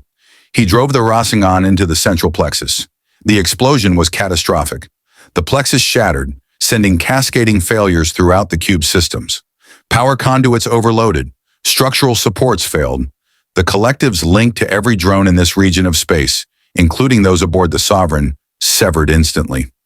Naruto phased out through the cube's hull just as it began to tear itself apart.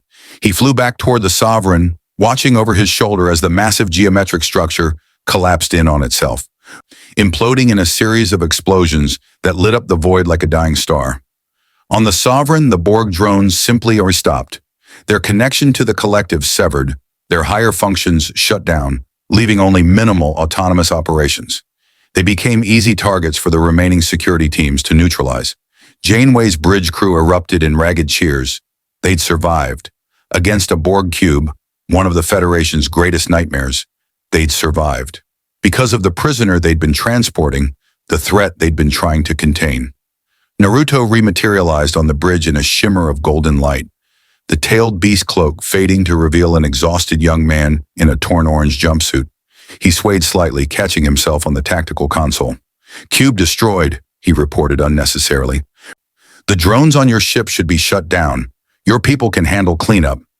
Janeway stepped forward slowly, studying him with new eyes. "You saved my ship, my crew.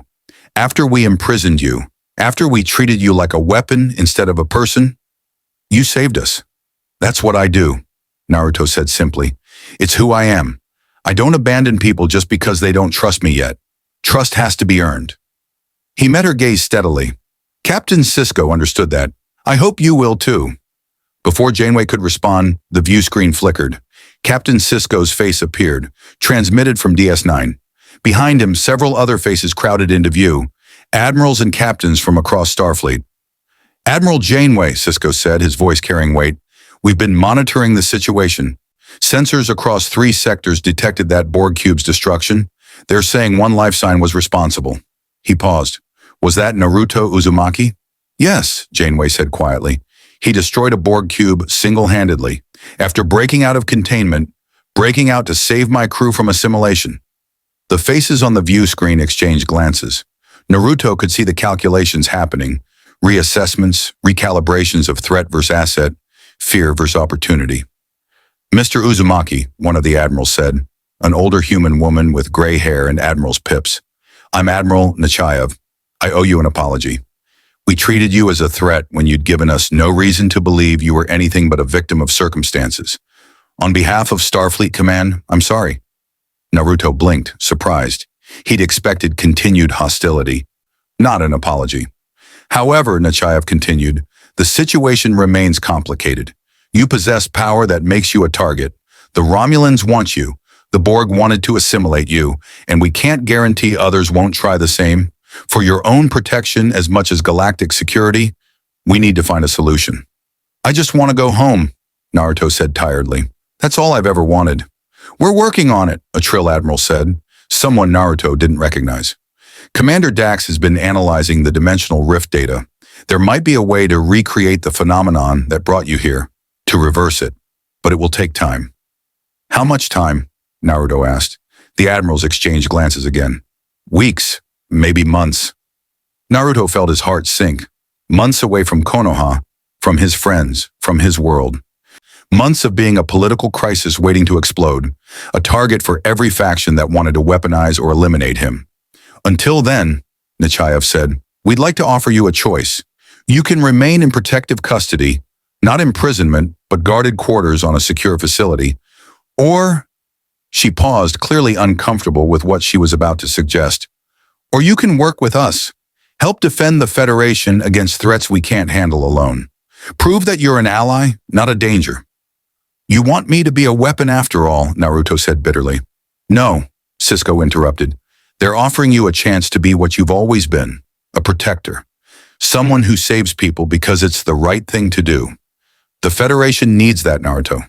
After the Dominion War, after the Borg, after everything we've faced, we need someone who fights not because they're ordered to, but because they choose to." Naruto looked at Janeway, then at the view screen full of Starfleet's leadership, then at Kurama in his mind. "Your choice, Kit," the Ninetails said. "Cage or purpose, prisoner or warrior." It wasn't really a choice at all. "I'll help," Naruto said, "but on my terms. I'm not joining Starfleet. I'm not following orders blindly. And the moment you find a way to send me home, you do it. No delays, no excuses. Deal?" Nechayev nodded slowly. "Deal." As the transmission ended, Naruto felt the weight of what he'd just agreed to settle on his shoulders. He just committed himself to fighting in a war that wasn't his, protecting a civilization that had feared him, buying time with his power while scientists tried to find a way to undo the accident that had brought him here. And somewhere in the vast darkness of space, Q watched and smiled. The game had entered its second act.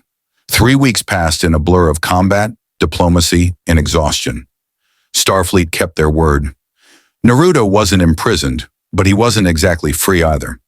He was assigned quarters on Deep Space Nine, larger and more comfortable than his previous cell, with unrestricted access to most of the station.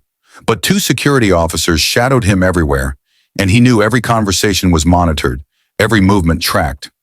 He tried not to let it bother him. He'd grown up being watched after all. Anbu had tailed him throughout his childhood in Konoha, making sure the demon container didn't lose control. This was just a different village with different guards. What bothered him more was how quickly they'd put him to work. The first mission came 2 days after the Borg incident.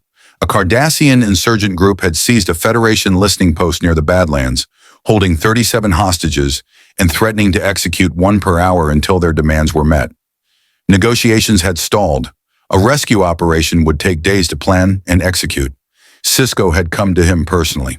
"I know we said you weren't a weapon, but those people are going to die if someone doesn't act. You could phase through their defenses, neutralize the insurgents without casualties. I wouldn't ask if there was any other option." Naruto had gone. He'd saved all 37 hostages, disabled the insurgents with precise chakra strikes that left them unconscious but alive, and returned within 4 hours. The Federation media had called it a miracle. Starfleet Command had called it a successful field test. The second mission followed 3 days later. A Romulan science vessel had accidentally created a subspace tear that was expanding exponentially, threatening to consume an entire inhabited system. Federation ships couldn't get close enough through these spatial distortions to deploy countermeasures. But Naruto's chakra-based abilities didn't rely on conventional physics. He could operate in environments that would tear normal matter apart. He'd flown into the heart of the tear, used a massive Rasengan to create a counter-rotating vortex that collapsed the anomaly, and barely made it back before the backlash knocked him unconscious for 16 hours. When he woke, Dr. Bashir informed him he'd saved 4 billion lives. 4 billion people who would never know his name, never thank him, never see him as anything but a classified asset in Starfleet's arsenal. The missions kept coming. A Ferengi trade consortium being extorted by Orion pirates. Naruto cleared out 3 pirate ships without destroying them, proving that overwhelming force could be applied with precision. A colony world facing ecological collapse from a malfunctioning terraforming array. Naruto used shadow clones to manually repair systems across a continent in a fraction of the time it would have taken engineering teams. A diplomatic crisis when a Klingon ambassador's son was kidnapped by rival houses. Naruto retrieved him before the insult could spark a blood feud. Each mission was successful. Each one saved lives. And each one made Naruto feel more like a tool than a person. "They're using you, kid," Kurama growled on the 18th day, after Naruto returned from stopping a rogue asteroid that had been deflected toward a populated moon. "Mission after mission, no rest, no appreciation. Just thank you for your service. Now go risk your life again." "This isn't protection. This is exploitation." "People needed help," Naruto said tiredly, collapsing onto his bed in the DS9 quarters. His body ached in ways that shouldn't be possible for someone with his healing factor.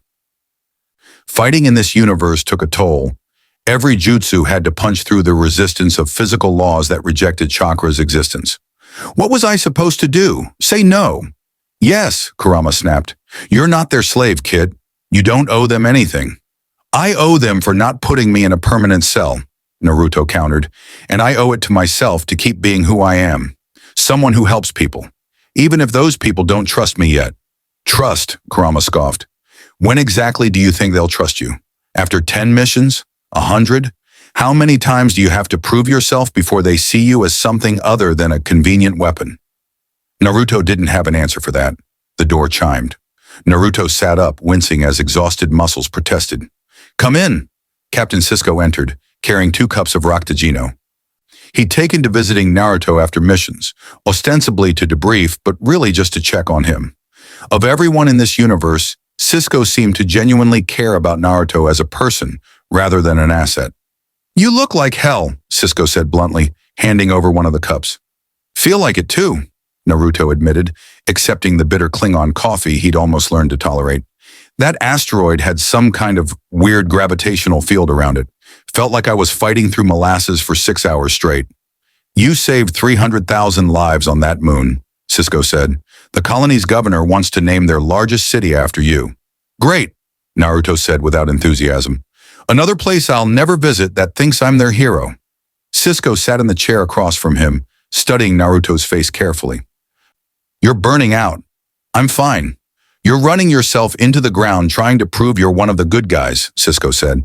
Naruto, you don't have to earn the right to be treated with dignity. That should be a given. Should be, Naruto agreed. But it's not. Every mission I complete is another data point proving I'm useful rather than dangerous. Every life I save is another reason for Starfleet not to decide I'm too risky to keep around. He took a long drink of the coffee, grimacing at the taste. I'm from a world where power determines everything, where the strong protect the weak or they oppress them. Your Federation claims to be different, but I'm starting to think power always creates the same dynamic. The strong are feared until they're needed, then used until they're not convenient anymore. That's cynical, Sisko observed. That's realistic, Naruto countered. Captain, I've been here 3 weeks. In that time, I've completed 11 missions, saved over 5 billion lives by Starfleet's count, and stopped threats that would have taken your entire fleet to handle.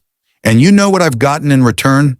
Monitored quarters, supervised movements, and an unofficial standing order that I'm not allowed to leave DS9 without explicit authorization from Starfleet Command. I'm not a person here. I'm a strategic asset under controlled deployment. Sisko was quiet for a long moment.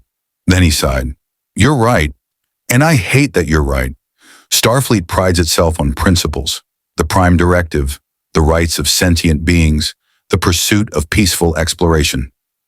But when we're scared, when we face threats we don't understand, we compromise those principles faster than we'd like to admit. He met Naruto's eyes. I'm sorry. You deserve better. The apology caught Naruto off guard. In his world, authority figures rarely apologize to anyone, let alone to someone they saw as subordinate. Thank you. Don't thank me yet, Sisko said grimly, because I'm about to make things worse. Admiral Nechayev wants to see you. She's arriving tomorrow with a proposal that's going to test exactly how much you're willing to compromise. What kind of proposal? Naruto asked warily. The kind that involves Section 31, Sisko said, and his expression suggested he'd tasted something foul. Section 31. Naruto had learned about them from Chief O'Brien during a late-night conversation in Quark's bar. The Federation's Black Ops organization, operating without oversight, accountable to no one. They did the dirty work that Starfleet's principles wouldn't allow. Assassinations, sabotage, genetic warfare. They were the ANBU of this universe, except worse because at least ANBU answered to the Hokage. Admiral Nechayev arrived precisely on schedule, accompanied by a man Naruto had never seen before. Middle-aged, unremarkable features, wearing a civilian suit rather than a Starfleet uniform. Everything about him screamed dangerous to Naruto's combat instincts. They met in a secured conference room, just the 4 of them. Nechayev, the civilian, Sisko, and Naruto. No guards, no monitors, or at least none that were visible. Mr. Uzumaki, Nechayev began, this is Director Sloan of Section 31. We don't use titles, Sloan said with a thin smile, and Section 31 doesn't officially exist. But since everyone in this room knows better, let's dispense with the pretense. Mr. Uzumaki, you've been quite the revelation. 11 successful missions, 0 casualties on your side, minimal collateral damage. You're everything we hoped you'd be. Lucky me, Naruto said dryly. Indeed, Sloan continued, ignoring the sarcasm, which brings us to why I'm here. Section 31 has been monitoring a situation that Starfleet's conventional forces can't handle. The Tal Shiar, Romulan intelligence, has been conducting experiments based on the sensor data they collected from your first encounter. They're trying to artificially create beings with your capabilities. Naruto felt his stomach drop. They're trying to make weapons like me. Worse, Sloan said, they're trying to make weapons they can control, unlike you. We've intercepted communications suggesting they've achieved partial success. 3 test subjects exhibiting anomalous energy generation and enhanced physical capabilities. Nothing on your scale, but enough to pose a significant threat. If they perfect the process and deploy these enhanced operatives against the Federation, you want me to stop them, Naruto finished. We want you to destroy their research facility. Nechayev corrected. It's located deep in Romulan space, heavily defended, completely off-limits to Federation vessels without triggering a war. But you could get in and out without anyone knowing the Federation was involved.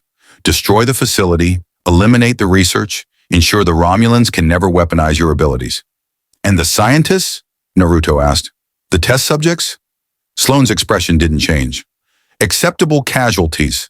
The strategic value of preventing this research from spreading outweighs individual lives. No, Kurama snarled immediately. They want you to be an assassin, to kill people who are just doing what their government ordered. This is exactly what we fought against in our own world, the idea that some lives matter less than others. Naruto stood abruptly. I won't do it. I won't kill scientists and test subjects just because you're afraid of what they might create. Even if those test subjects are already lost, Sloane asked, the process the Romulans are using. It's invasive, destructive. The subjects are in constant agony, their bodies rejecting the modifications. They're being kept alive through torture. You'd be ending their suffering. Or you're lying to manipulate me into doing your dirty work, Naruto shot back. Naruto, Cisco said quietly, I've seen the intelligence reports. Sloane is telling the truth about the test subject's condition. They're dying slowly, in pain, as the Romulans push their bodies past biological limits. If they're not freed or ended, they'll suffer for months before their bodies finally give out. Naruto looked at Cisco, betrayal sharp in his chest. You're on their side? I'm on the side of preventing unnecessary suffering, Cisco said. I don't like Section 31's methods any more than you do. But sometimes, rarely, but sometimes they're right about the necessity of action. This is one of those times. The mission launches in 36 hours, Nechayev said. Whether you participate or not, it's happening. Section 31 has operatives who can infiltrate the facility, but without your abilities, the casualties will be much higher, both ours and theirs. You could make this clean, surgical, or you can refuse, and more people die messily. That's not a choice, Naruto said bitterly. That's blackmail. That's reality, Sloane replied. We don't live in a universe of good and evil, Mr. Uzumaki. We live in a universe of bad options and worse ones. Your idealism is admirable, but it won't stop the Romulans from creating an army of enhanced warriors and using them to destabilize the Alpha Quadrant. Your power will. Naruto wanted to refuse. Every instinct, every principle he'd fought for screamed at him to walk away from this moral cesspit. But he thought about those test subjects, suffering in Romulan laboratories because someone had seen him and decided his power was worth replicating. He thought about what would happen if the Tal Shiar succeeded, if they created unstoppable soldiers and turned them loose on the Federation, the Klingons, anyone who opposed them.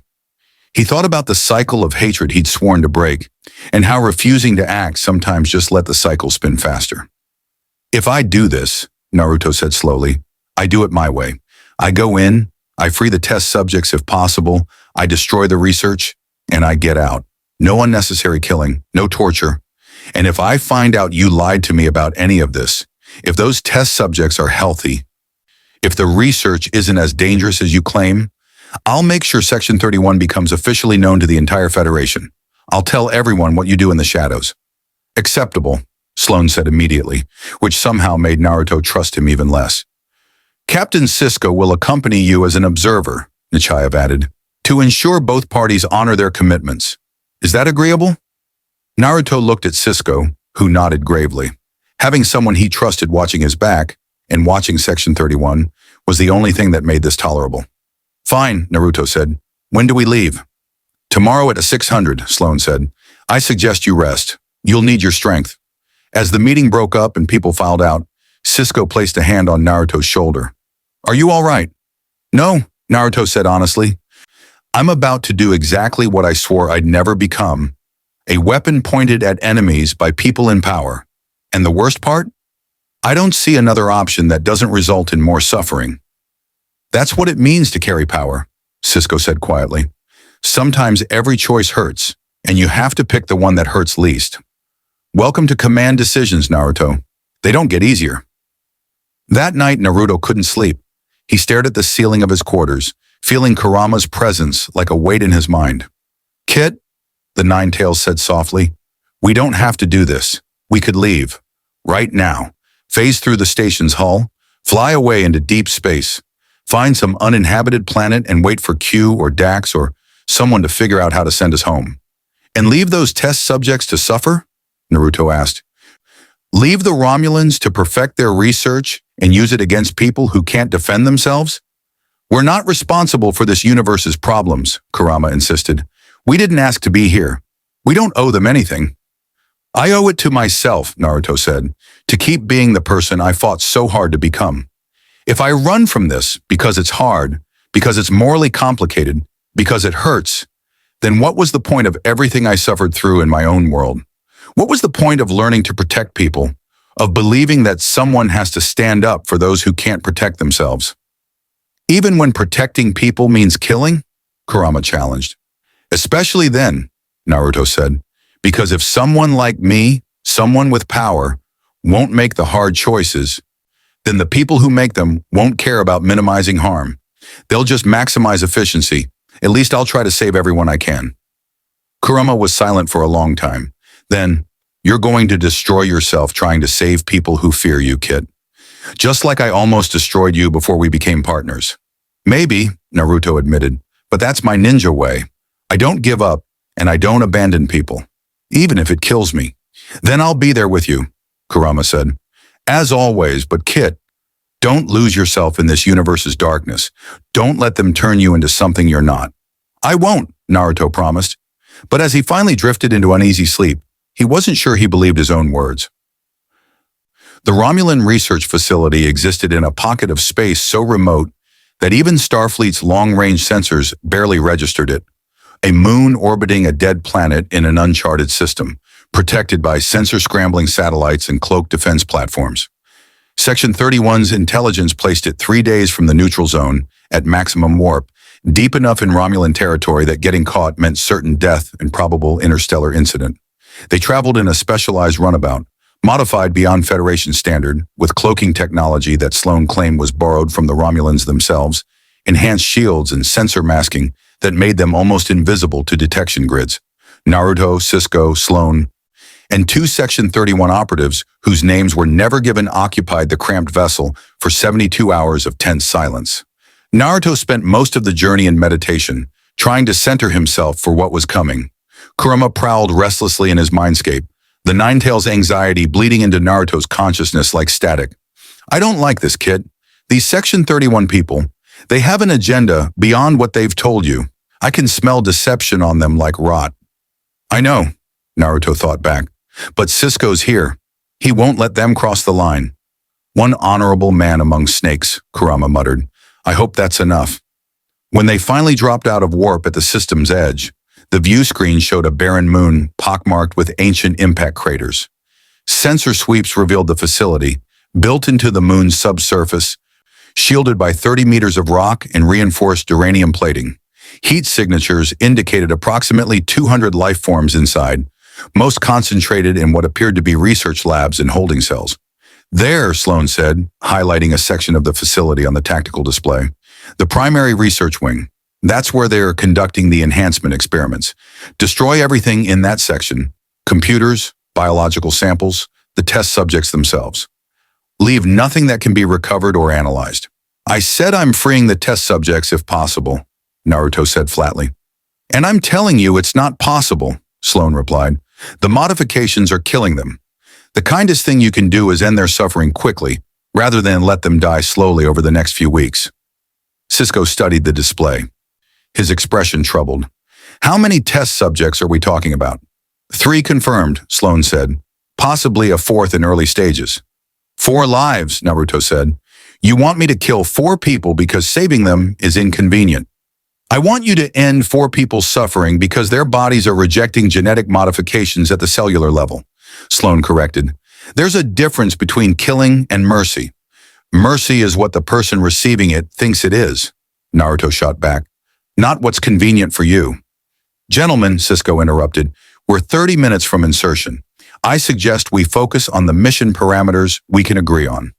Naruto will infiltrate the facility, assess the test subject's condition personally, and make decisions based on what he actually sees rather than intelligence reports.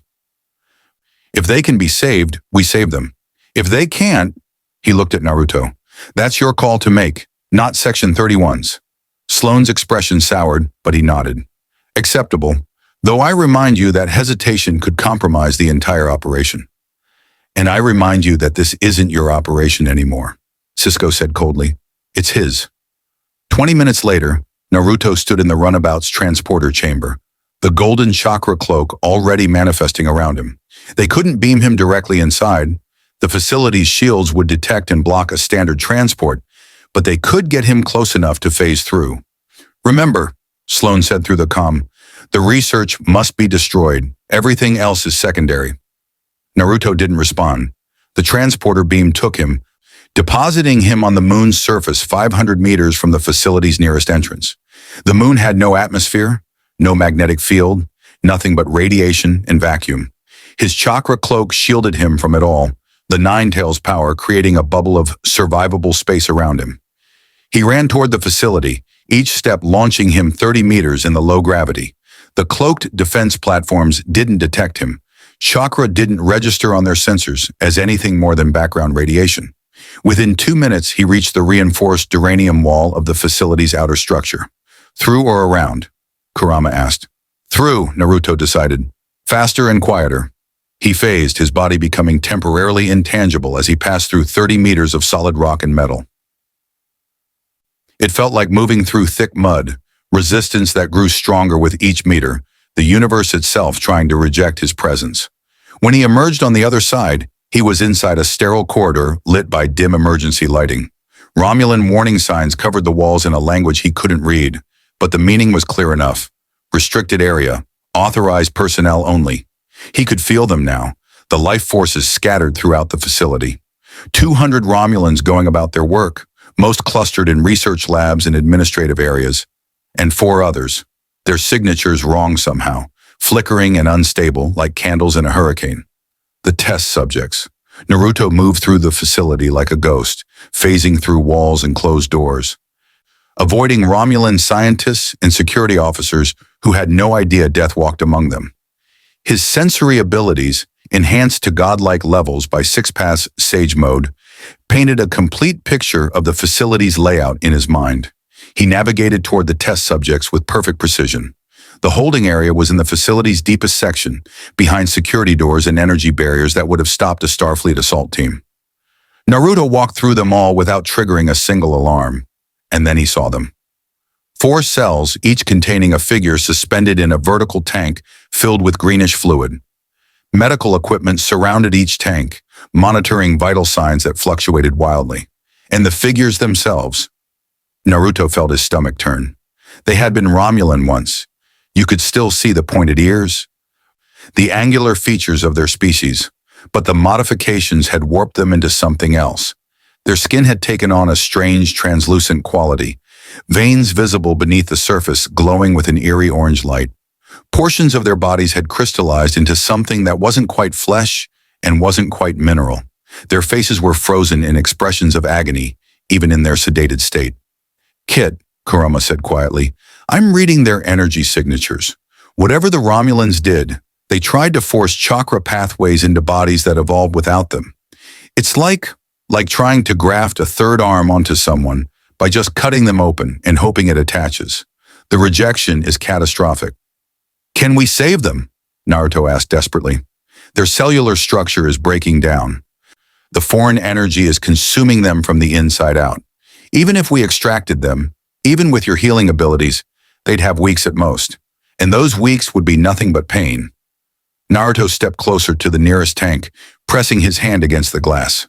The figure inside, a young Romulan male who couldn't have been more than 20, stirred slightly. His eyes fluttered open, unfocused, and filled with suffering. He saw Naruto, and for a moment something like hope flickered in his gaze. Then his body convulsed. The orange light in his veins flared bright, and the crystallization spread visibly, consuming another few centimeters of flesh. His mouth opened in a silent scream, bubbles rising in the tank. The medical monitors shrieked alarms that were immediately silenced by automated systems. Please, a voice said. Naruto spun. One of the other test subjects, a woman, her tank positioned where she could see the others, was conscious. Her voice came through speakers connected to the containment system, weak and distorted. Please end it. We've been begging them, but they won't. They need the data. I can try to heal you, Naruto said. I have abilities. We're dead already, the woman interrupted. We've known for weeks. Every moment is agony. Please, mercy. Naruto felt tears burning in his eyes. He'd seen suffering before, had witnessed the horrors of war, watched friends die, held comrades as they bled out. But this was different. This was prolonged, calculated suffering. Scientific torture dressed up as research. Sloane was right, Kurama said, and the Nine-Tails voice carried genuine sorrow. There's nothing we can do for them except end it. I'm sorry, Naruto whispered. I'm so sorry. He formed the hand seal slowly, chakra gathering in his palms. The technique he chose was one Kakashi had taught him years ago, a merciful killing method that shut down the nervous system instantly, painlessly. No suffering.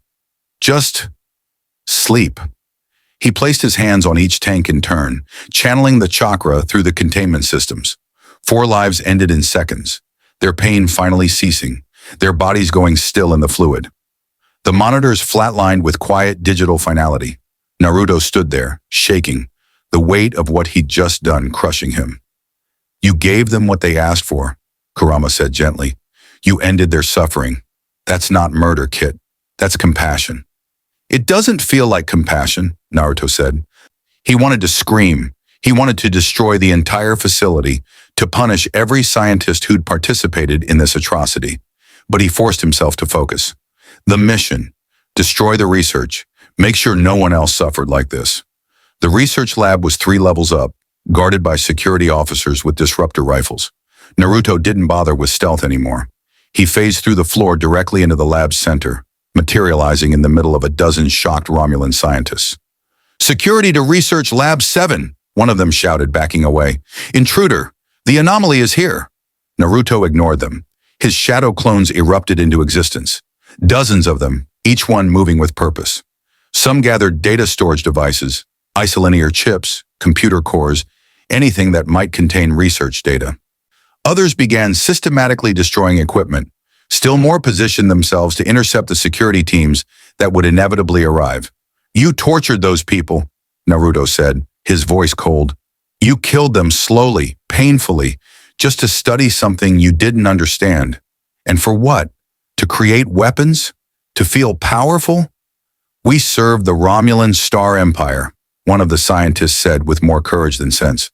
Our research will ensure our people's survival against threats like you. Your research created nothing but suffering, Naruto replied. He raised his hand, chakra condensing into a small sphere. This facility is done. Everyone leaves. Now, you have 60 seconds before I bring this place down. The scientists ran. The security teams that arrived took one look at Naruto, surrounded by dozens of copies of himself, each radiating deadly power, and decided discretion was the better part of valor. Within 90 seconds, the facility was evacuating in panic, Romulans scrambling for shuttles and escape pods. Naruto's clones finished gathering every piece of data they could find, storing it in sealed containers that would later be handed to Starfleet intelligence. Let them figure out what was worth keeping and what needed to be destroyed. The rest of the clones positioned themselves throughout the facility's structural supports. Ready, Kit? Ready, Naruto confirmed. Every clone released a Rasengan simultaneously. Dozens of spinning spheres of chakra impacted support columns, power conduits, structural load-bearing walls. The facility groaned as its integrity failed catastrophically. Explosions rippled through every level as power systems overloaded. Containment fields collapsed, and 3 years of research infrastructure came crashing down. Naruto phased through the collapsing ceiling, through the rock, emerging on the moon's surface just as the entire facility imploded. Dust and debris fountained upward in the low gravity, then fell back slowly, creating a temporary atmosphere of pulverized stone. The runabout decloaked 500 meters away, its transporter beam locking onto Naruto and bringing him aboard. Mission accomplished, Sloane said with satisfaction as Naruto materialized. The research is destroyed. Well done. Naruto threw a sealed container at Sloane's feet, the data his clones had recovered. Your intelligence was accurate. The test subjects were suffering. I ended their pain. His voice was flat, emotionless. But I collected every piece of data from that facility. All of it goes to Starfleet Medical and is reviewed by independent ethics boards. If I find out Section 31 tries to replicate that research, if I hear about any Federation facility conducting similar experiments, I will make sure everyone knows what you are. Is that a threat? Sloan asked mildly. It's a promise, Naruto said. I just killed 4 people who were suffering because of research into powers like mine. I won't let that happen again. Not to anyone. Not for any reason. Sisko studied Naruto's face, seeing the pain there, the guilt. You did the right thing, Naruto. Those people asked for mercy, and you gave it to them. The right thing, Naruto repeated bitterly. Captain, I've been in this universe for less than a month. In that time, I've destroyed a Borg cube, crippled Romulan ships, conducted a Black Ops assassination mission, and killed 4 people who never asked to be experiments. How many more right things am I going to do before I'm not the person I used to be? That's the question all of us in command have to ask ourselves, Sisko said quietly. Every day, every decision. The answer is, you hold on to your principles as tightly as you can, and you pray they're enough to keep you human when the universe tries to make you into something else. The runabout went to warp, carrying them back toward Federation space. Naruto sat in the corner, silent, Kurama's presence a comfort in his mind, but not enough to dispel the darkness he felt settling into his soul. Kit, the Ninetail said, you're not losing yourself. You're adapting to an impossible situation.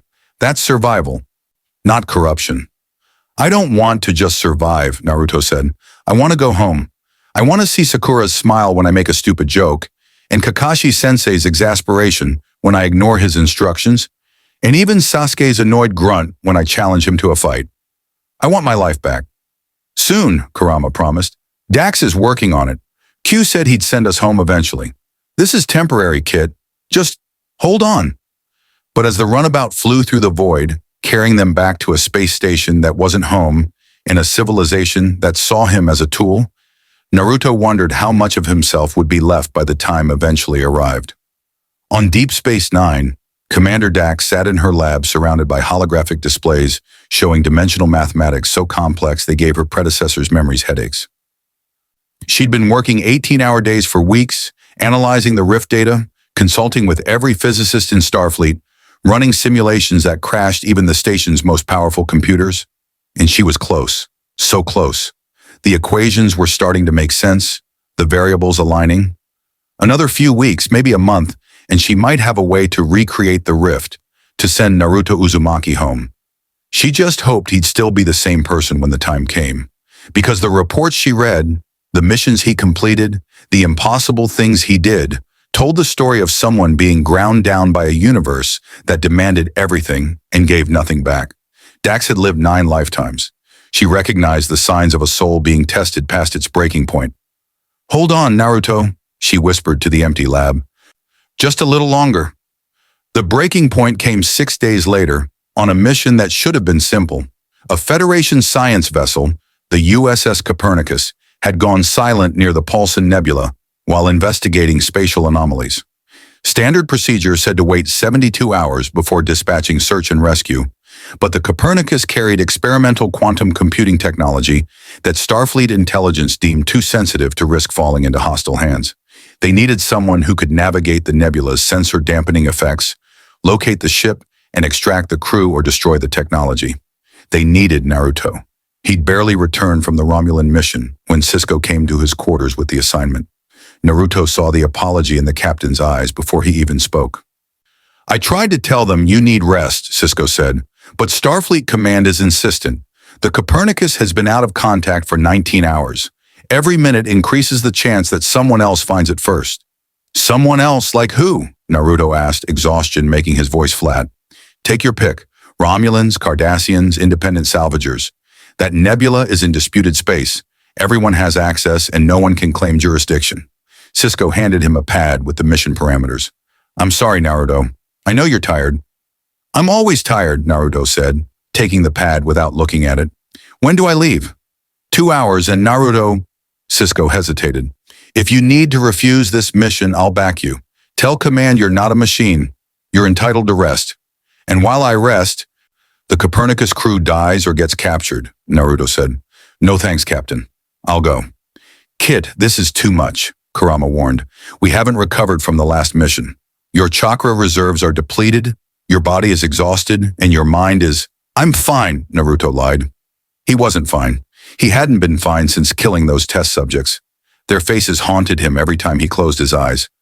The relief in that woman's expression when he'd granted her final wish. The crystallization spreading through that young man's body as he convulsed in agony. Mercy killing or murder. The line blurred more with each passing day. The runabout that ferried him to the nebula was automated. No crew, no witnesses to how he spent the 3-hour flight staring blankly at the viewscreen, trying and failing to meditate, feeling Kurama's growing concern like static in his skull. The Paulson Nebula was a roiling mass of ionized gas and electromagnetic interference that turned Federation sensors into expensive paperweights. Naruto's sensory abilities cut through it like a searchlight through fog. His chakra-based perception didn't rely on electromagnetic spectrum analysis, so the nebula's interference was mostly irrelevant. He found the Copernicus within 30 minutes, drifting powerless at the nebula's edge. The science vessel was small by Starfleet standards. 4 decks, crew of 62, designed for deep space research rather than combat. Its warp nacelles were dark, emergency power barely sustaining life support. Hull breaches marked the port side where something had torn through the shields. Something attacked them, Kurama observed. I'm sensing weapons residue, disruptor fire, Romulan signature, and Kit. I'm not detecting any life signs.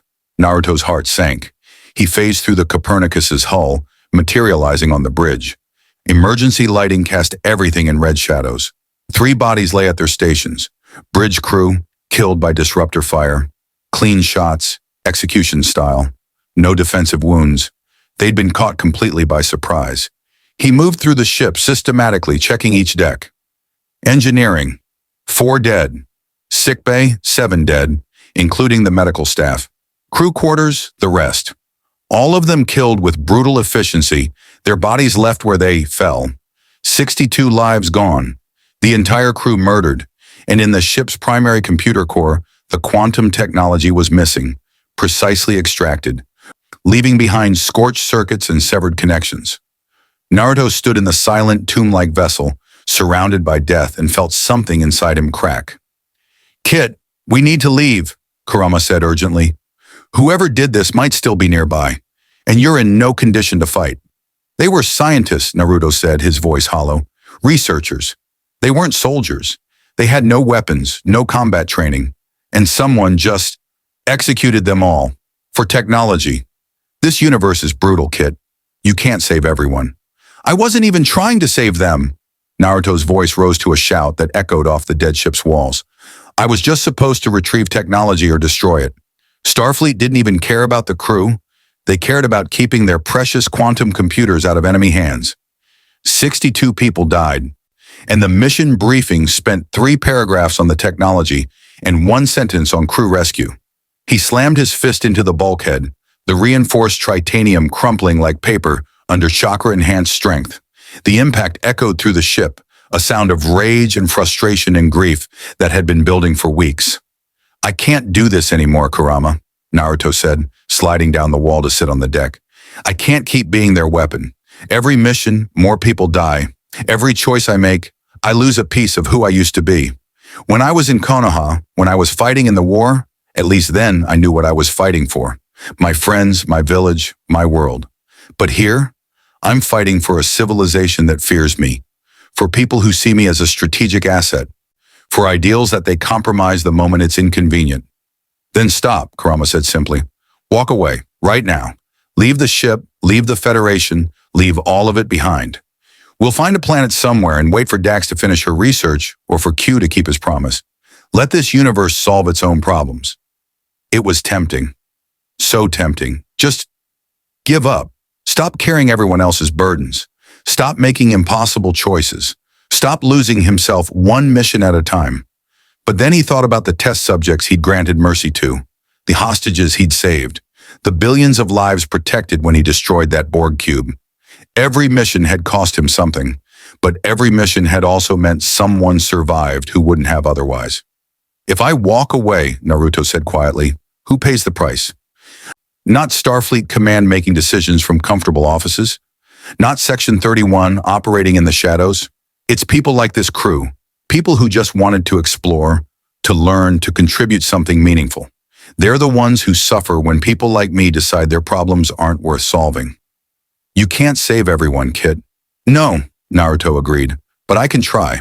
Because if I don't, if someone with power doesn't stand up for those without it, then what's the point of having power at all?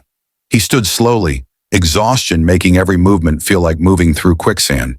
He couldn't bring these 62 people back, but he could make sure their deaths meant something. Computer, he said to the Copernicus's dying systems, transmit all logs and sensor data to my runabout. Include crew manifests, personal logs, everything.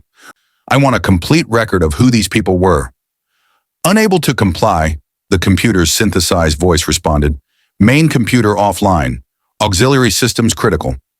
Naruto closed his eyes and reached out with his sensory abilities, feeling for the ship's data storage, the quantum matrices that held everything the Copernicus had recorded.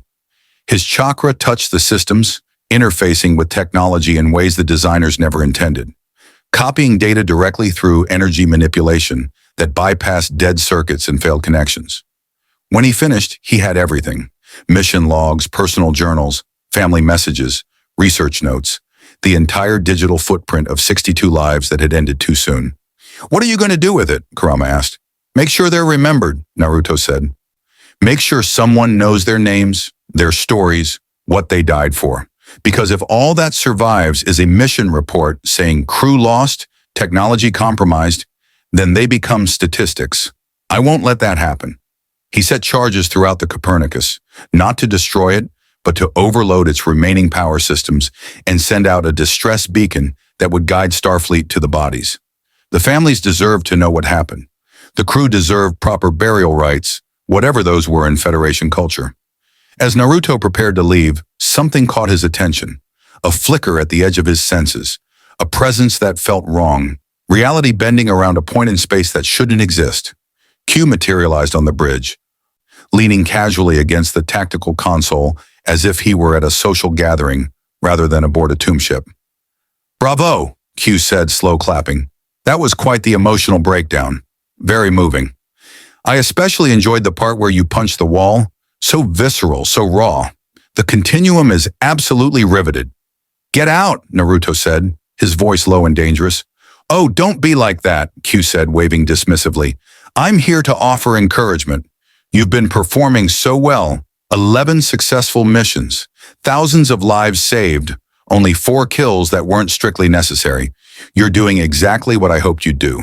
This is a game to you, Naruto said, golden chakra beginning to flicker around him.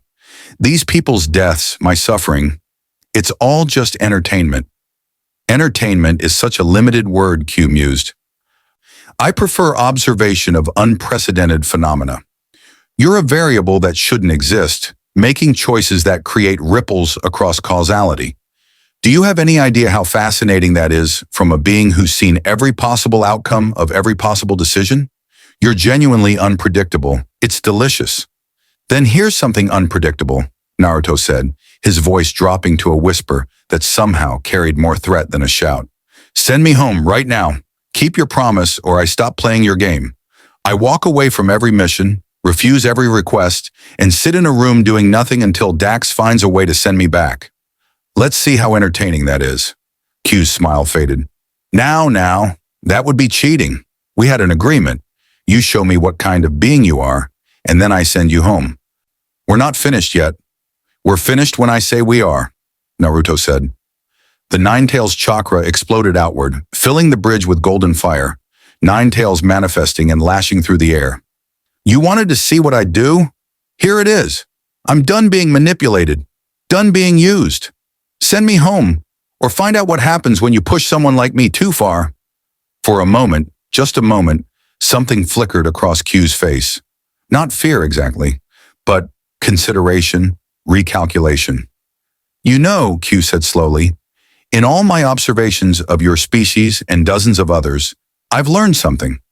The most dangerous beings aren't the ones with the most power.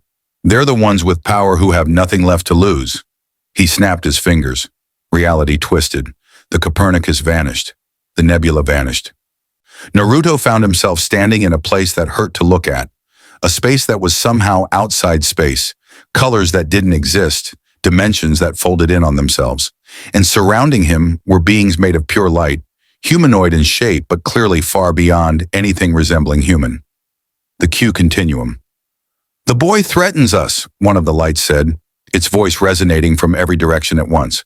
"A dimensional anomaly with delusions of significance." "He's not delusional," Q said, and his voice carried a weight it hadn't before.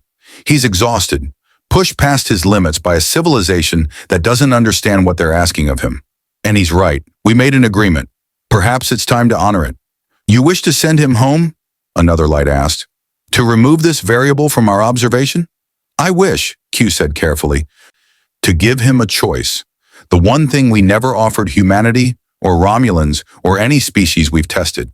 A genuine, consequence-free choice." He turned to Naruto, and his expression was more serious than Naruto had ever seen. "Here it is, Naruto Uzumaki. Your choice. I can send you home right now. Snap my fingers, and you're back in your own universe. Back to your friends in your village, as if you'd never left. Or, Naruto asked warily. "Or you stay," Q said. "Stay in this universe, not as a weapon, but as something new. An independent operator, answerable to no one, with resources and support to do what you think is right, rather than what Starfleet commands. I can't make you omnipotent, but I can give you the freedom to choose your battles, to protect who you want to protect, to be the hero you were always meant to be, rather than the tool they're trying to make you into." "Why?" Naruto demanded. "Why would you offer that?" "Because," Q said, and for once there was no mockery in his voice, "the continuum has existed for billions of years. We've seen everything, done everything, become so far beyond mortal concerns that we've forgotten what it means to struggle, to choose, to sacrifice.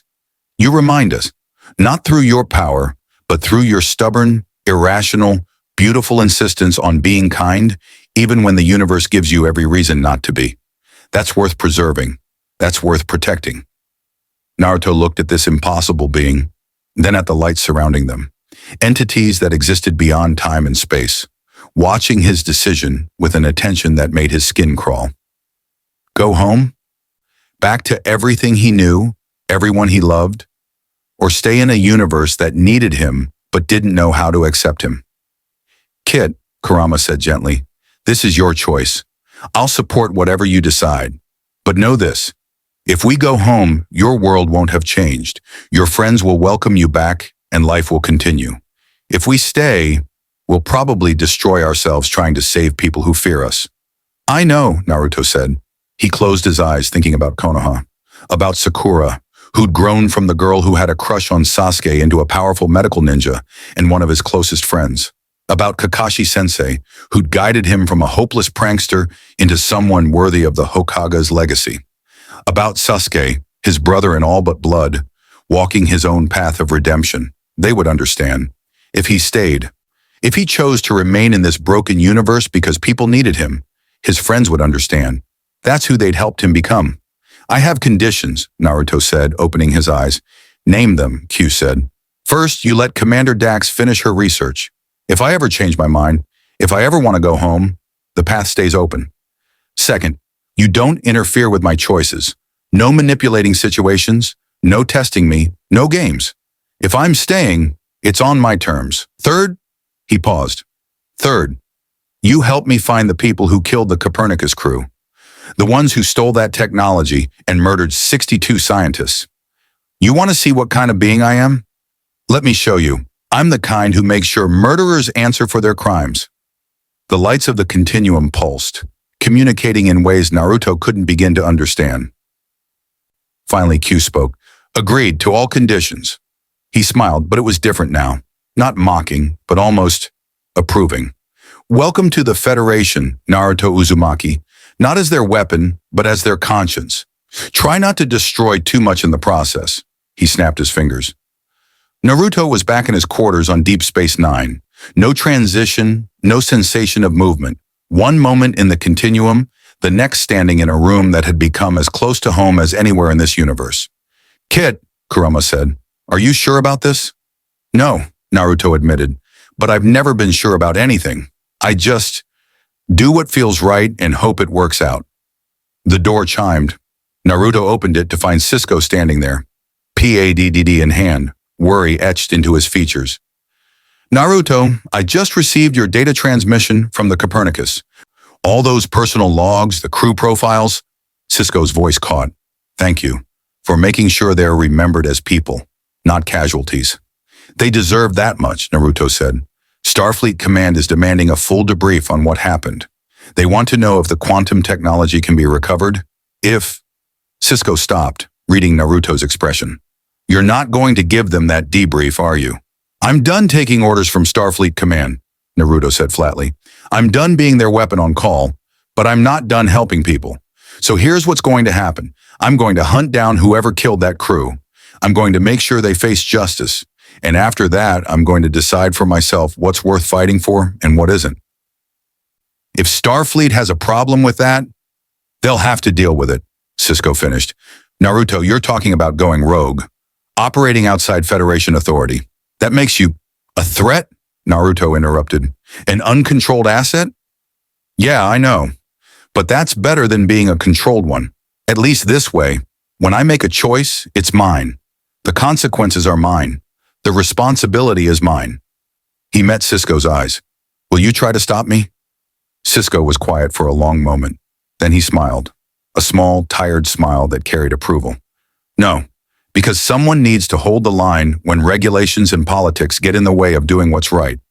Maybe that's you. Maybe that's what this universe has been needing. Someone who cares more about people than about following orders." He held out the pad. "This has everything we know about the attack on the Copernicus. Disruptor signatures suggest Romulan weapons, but the tactics don't match Tal Shiar methodology. Whoever did this was professional, efficient, and completely ruthless." Naruto took the POD. "Then I'll find them, and I'll make sure they never do this to anyone else." As Cisco left, Naruto stood at his viewport, looking out at the stars. Somewhere in that vast darkness, killers walked free.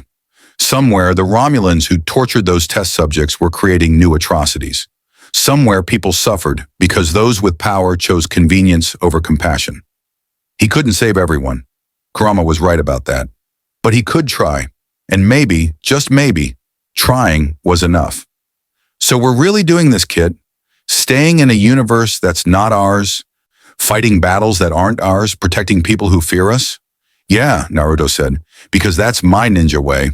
I never go back on my word, and I never abandon someone who needs help, even if that someone is an entire civilization that doesn't know how much they need me yet." Kurama's laughter rumbled through his mind, warm, approving, tinged with affection. "Then let's show them what a real shinobi can do. Let's show them that power isn't about destruction. It's about protection. And let's make sure that when your name is finally spoken in this universe, it's with respect, not fear." The golden chakra flickered around Naruto's body one more time, then faded. He was tired. He was hurting. He was so far from home that the distance couldn't be measured in any meaningful units. But he was still himself. Still the boy from Konoha who'd sworn to protect his precious people, to never give up, to prove that even someone rejected and feared could become a hero. This universe was about to learn what that meant, and the destruction that would follow, whether salvation or catastrophe, whether redemption or ruin, would be entirely his choice to make. In the weeks that followed, stories began to spread across the Alpha Quadrant. Whispers of an orange-clad warrior who appeared where Federation law couldn't reach, who saved those the Prime Directive said should be left to die, who punished the wicked with a fury tempered by mercy. Some called him a vigilante, others called him a savior. The Romulans put a price on his head. The Klingons composed songs about him. The Federation Council debated endlessly about what to do with a power they couldn't control and couldn't ignore. Naruto Uzumaki paid attention to none of it. He hunted the Copernicus killers across 3 sectors and brought them to justice. Not Federation justice, with its courts and trials and political compromises, but the justice of someone who'd seen war and understood that sometimes mercy meant being unmerciful to those who preyed on the innocent. He stopped a slave trading ring the Federation had been monitoring for years without acting. He saved a colony from ecological collapse that Starfleet's red tape had left to fester. He became what this universe needed, but was too afraid to create. Someone with godlike power who chose to use it for protection rather than domination. Commander Dax finished her research 4 months after Naruto's arrival. She found the equations, solved the impossible problems, created a device that could tear open dimensional barriers and send him home.